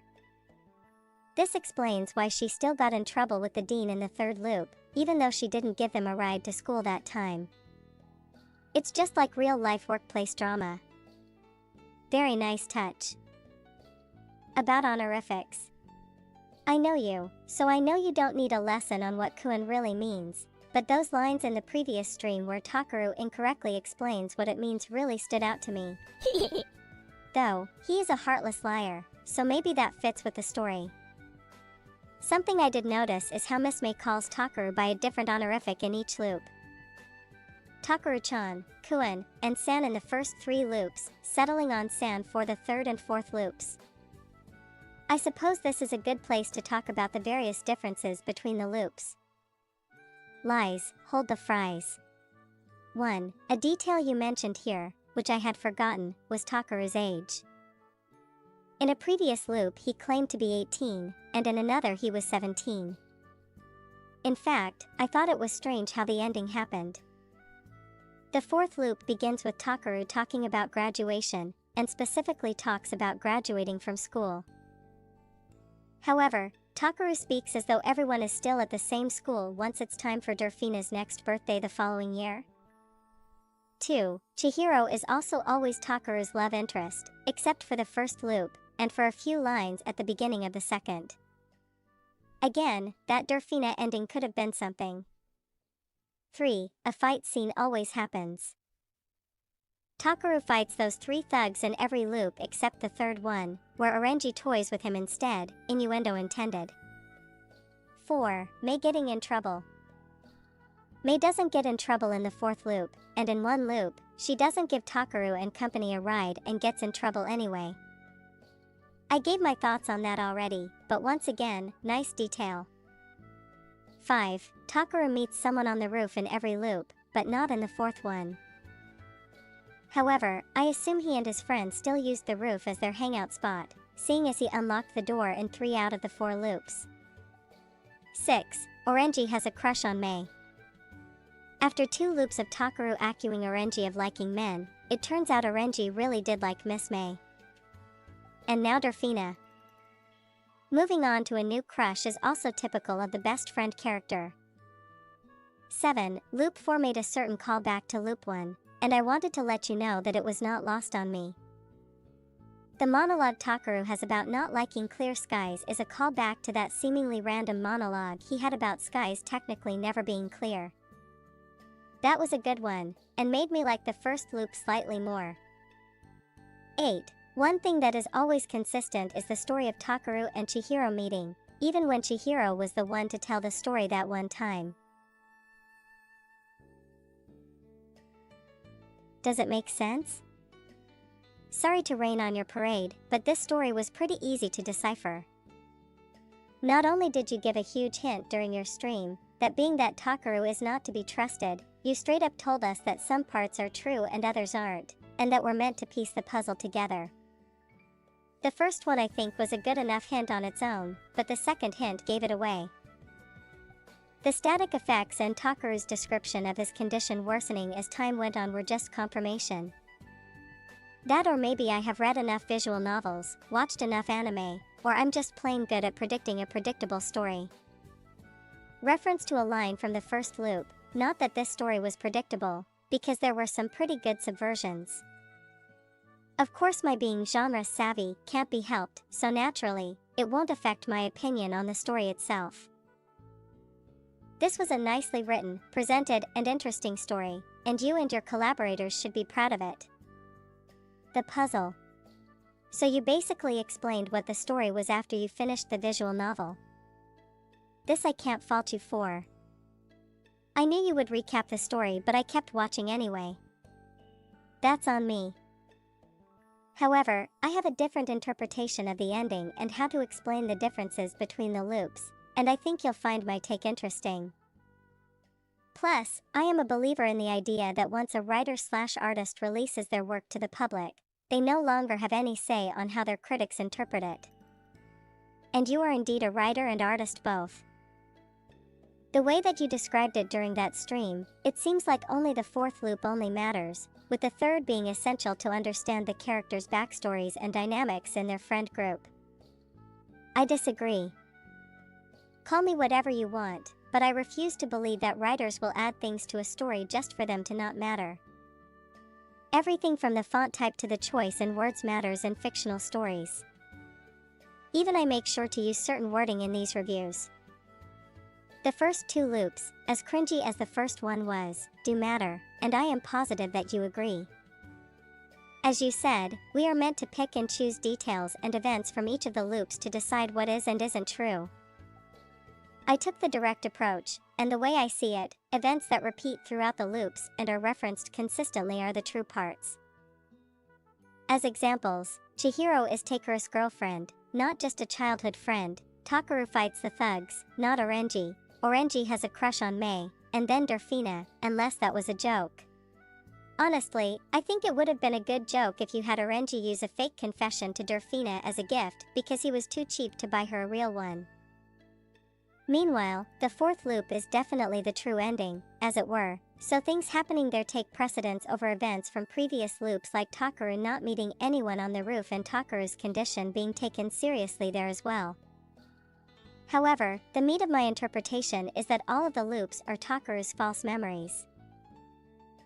In the part where he describes the months after ruining Delphina's birthday, he mentions how it became hard for him to make sense of reality and he started keeping a journal. I believe that the first 3 loops are Takaru trying to remember his friends and the events that led up to his promise with Delphina. Bingo! Certain events like him fighting Orenji, getting mad at Orenji or Chihiro after hearing Mei's talk with the dean and the many tiny differences in dialogue are just Takaru misremembering events. Takaru stating that he had a hard time discerning reality would also explain certain scenarios taking place. In the fourth loop, we find out that that girl on the hill from an eroge that was adapted into an anime he watched at the hospital. That show became jumbled with his memories and caused those visual novel tropes that we see in the story. Him ordering Chihiro to act like a dog in loop 1, meeting Durfina on the roof and see her lowly assets, describing Miss May as a winnable character, and him almost getting a bad ending with Chihiro in loop 2. What I said about Orenji being gay as a joke fits in with my theory too. The ending. This theory of mine can also explain how Takeru was able to keep the promise he didn't make with Durfina, and how everyone is so friendly with each other despite growing apart like Takeru said in his monologue. Perhaps he misremembered and forgot that he agreed to the promise, or maybe Takeru exaggerated the part about him and his friends growing apart. After all, they all seem to still be attending the same school, despite Takeru talking about graduating at the beginning of loop 4. Maybe that's a reach. I use that phrase a lot, don't I? But it's the only way I can explain the happy ending. Takeru just smashed Durfina's cake and ran away. Not really a good way to part with your friends. This is my headcanon though, unless you decide to explain to me what happened. I like my theory though. Also, I was slightly disappointed with the ending. It ends with the 1 million cranes equaling 1 million promises, but why? In the end there was only one promise, and we don't even get to learn if or how Takeru manages to make 1 million paper cranes. Maybe it's supposed to be symbolic or something. I do want to mention that Takeru is a stand-up visual novel protagonist for remembering that promise to Durfina, despite getting everything mixed up in his memories via my theory. Pretty good. Final thoughts. So yeah, this was a pretty good visual novel. Like I said before, this is one you should be proud of. The premise is pretty interesting. Given how you refer to them as loops, I was preparing myself for a time travel plot of some kind. Good thing I'm a BlazBlue fan. Overall, I'd say I rank 1 million promises at about the same level as Hikari's ribbon, with Samantha and the pieces of a heart still being my favorite of your VNS. Again, pretty good. As usual, I hope the sheer girth of these comments are proof that I enjoyed this story. Thank you for sharing and sorry for making you read this, LOL. Thank you for joining. By the way, you guys have any idea who could have written this?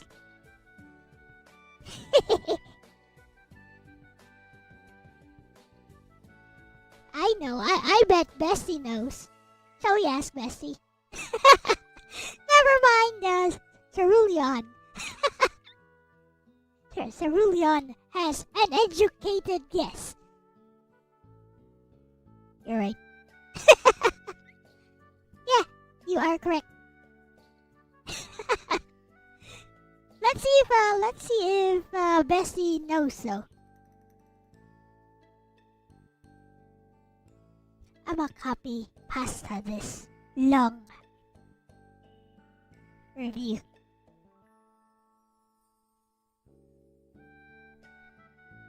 You are correct, Cerulean.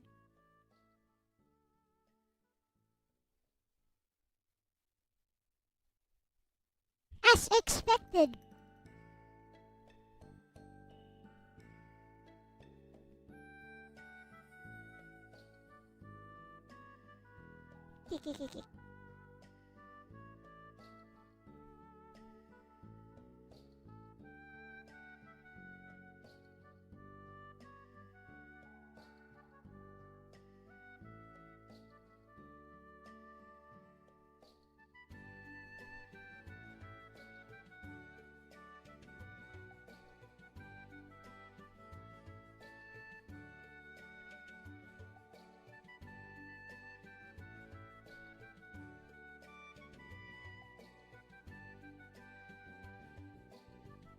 Now let us send this to Bestie and see if she knows.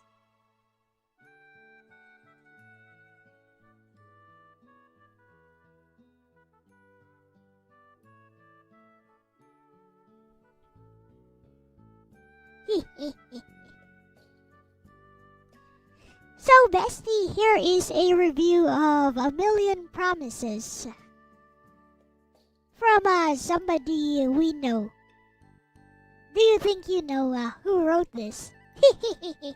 Here, I'll send you the review.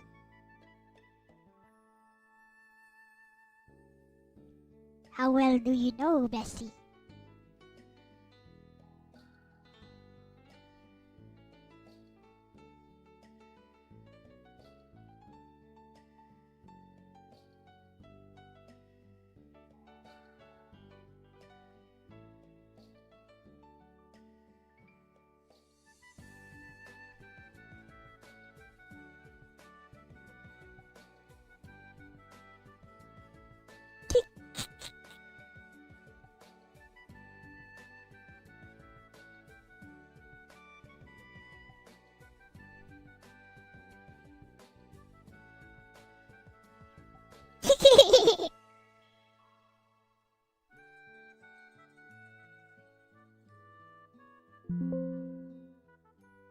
Heh, yeah, Bestie, I'm about 99% sure I know who wrote that. That review screams Logan all the way through. Let me show you why. He's wrong. Hashtag speech It's balloon wrong. the writing voice. Asterisk that hyper-detailed runtime calculation at the start, down to the minute, factoring in pauses and tangents, is exactly the kind of obsessive stat tracking Logan does whenever you stream something story-heavy. Asterisk the review's tone is respectful but teasing, peppered with self-aware jokes. Typing that was legit cringe. He's I wrong. hope the sheer girth of these comments are proof I enjoyed this, which matches his usual way of talking to you, blunt, funny, affectionate, and verbose. Asterisk he admits he's genre savvy and a BlazBlue fan, which we already know about him. Hashtag video think game she's the content of confused. the review. Asterisk he mentions Soul of the Samurai, a game he's familiar with because he's always in chat when you play PS1 oddities. Asterisk he compares A Million Promises to Hikari's Ribbon and Samantha and the Pieces of a Heart, No. which means he's read all your previous works and has strong opinions on their emotional tone. Again, Logan territory. Asterisk he even references the other resident music guy. That's clearly a nod to Wolfpack, the friend who always comments on your BGM choices.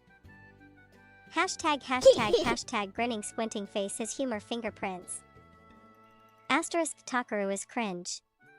Asterisk maybe next time you should try harder to make a bad visual novel. Joke. Asterisk good thing I'm a BlazBlue fan. That kind of snarky but earnest phrasing is 100% Logan. He tries to sound detached, but you can tell he's genuinely invested. Hashtag red heart overall. It's classic Logan. Wordy, analytical, layered with sarcasm, but emotionally sincere under all the deadpan delivery. He wants you to know he read every line, and that he got it. If you read it aloud to chat, you could even tease him a bit. You know, I didn't even have to scroll to the end to know this was written by the mother-loving Logan. Nobody else counts runtime like it's an RPG speedrun. Would you like me to help you make a short, on-stream reaction summary, like what you'd say after reading his review aloud to your viewers?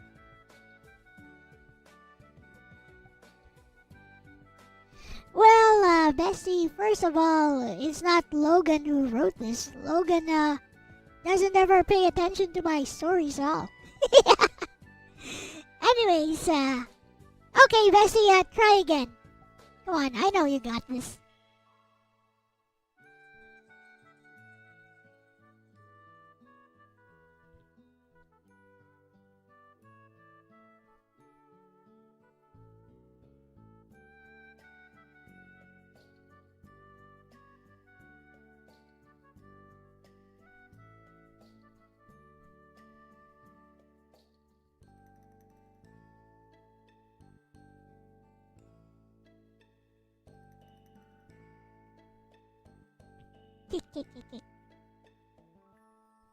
He had a temporary lapse in judgment.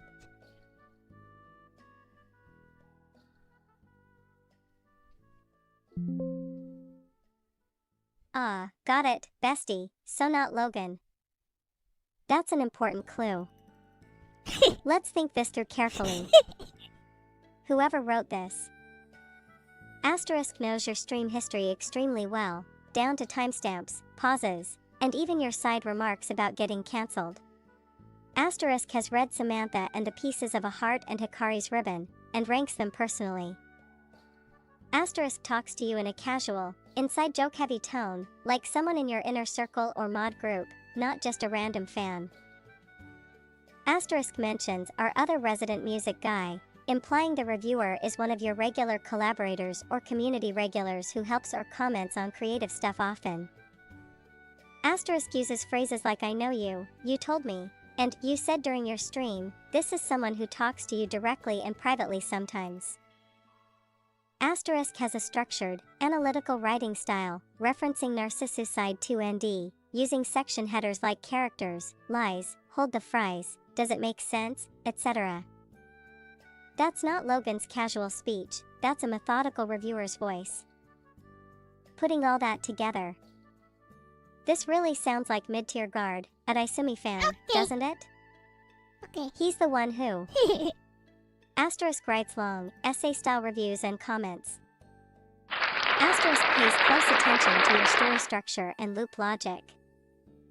Asterisk has that calm, rational tone but still sprinkles in jokes. Takaru is cringe, good one, you did a nice job. Asterisk would absolutely phrase something like once a writer releases their work, they no longer control interpretation. That's classic mid-tier style critical reasoning. And that refuse to believe writers add things that don't matter line? 100% his vibe. He's the analytical type who defends authorial intent but still loves reader-driven theory. So yeah, bestie, I'm calling it. Direct hit. That review was written by mid-tier guard. You can even imagine his voice when reading it, measured, respectful, but low-key smug that he solved your VN. Do I get the gold star over the footprint for this one? Hehe. Okay, Bessie, you got it the second time. Congratulations! With that said, we are going to end the stream. And before we do, I would like to dedicate this stream and the message of this visual novel about embracing your life and what, no matter how short or how long you might have left, to my lawn tennis coach from elementary to high school, the person who taught me how to play. He died yesterday. He has lived a good long life, I hope. And my condolences to him and his family.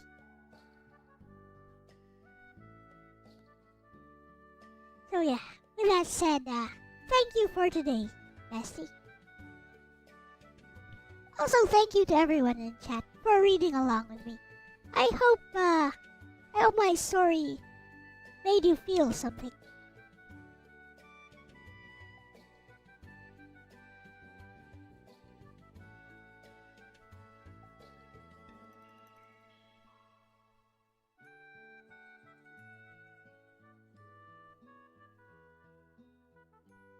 We'll end with Bestie's response, I think.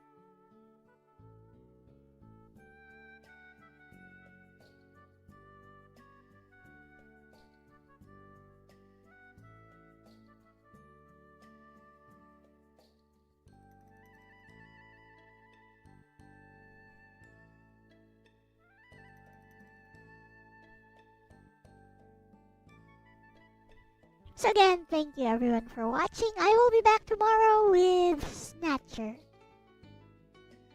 And yeah, starting next week, my streams shall be intermittent or shorter, and I won't be having a regular schedule. Regular schedule will resume once my sister returns to Canada. But I will still try to stream daily.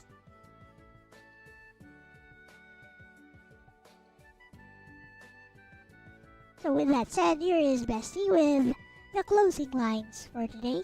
I hope you guys enjoyed A Million Promises. It turned out to be a lot longer than I expected. It was also a two-parter last time, by the way. I should have known better. I thought I could do it in one stream. I could not. Sad. Tonight's story, A Million Promises, was about holding on, not just to memories, but to meaning. Sometimes we write about loss because it's the only way we know how to keep someone alive in our hearts. So, to Elle-C coach, thank you for the lessons, the patience, and the way you shaped a life that touched others through every match, every serve, every word. To everyone in chat, thank you for being here, for feeling this with us. Live your story fully.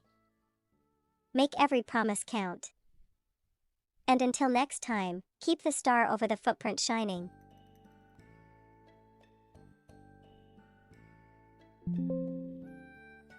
Thank you for that, Bessie. Bye-bye!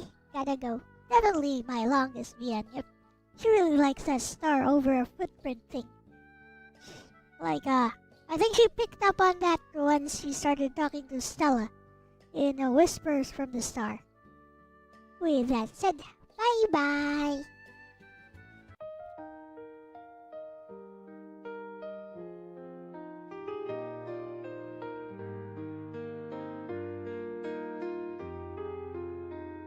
A wounded heart can never heal. It learns to bear the pain it feels. A wounded heart will never heal. It grieves, it pines, it just conceals. A wounded heart can never heal. It lives and bleeds with its ideals.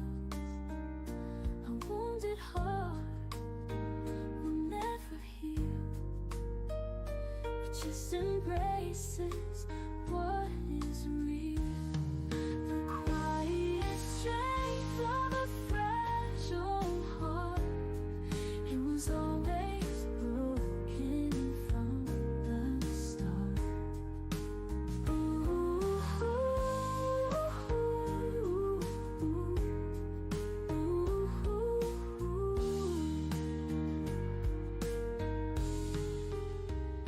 A wounded heart can never heal. It learns to bear the pain it feels. A wounded heart will never heal. It grieves, it pines, it just conceals the quiet strength of a fragile heart. It was always broken from the start.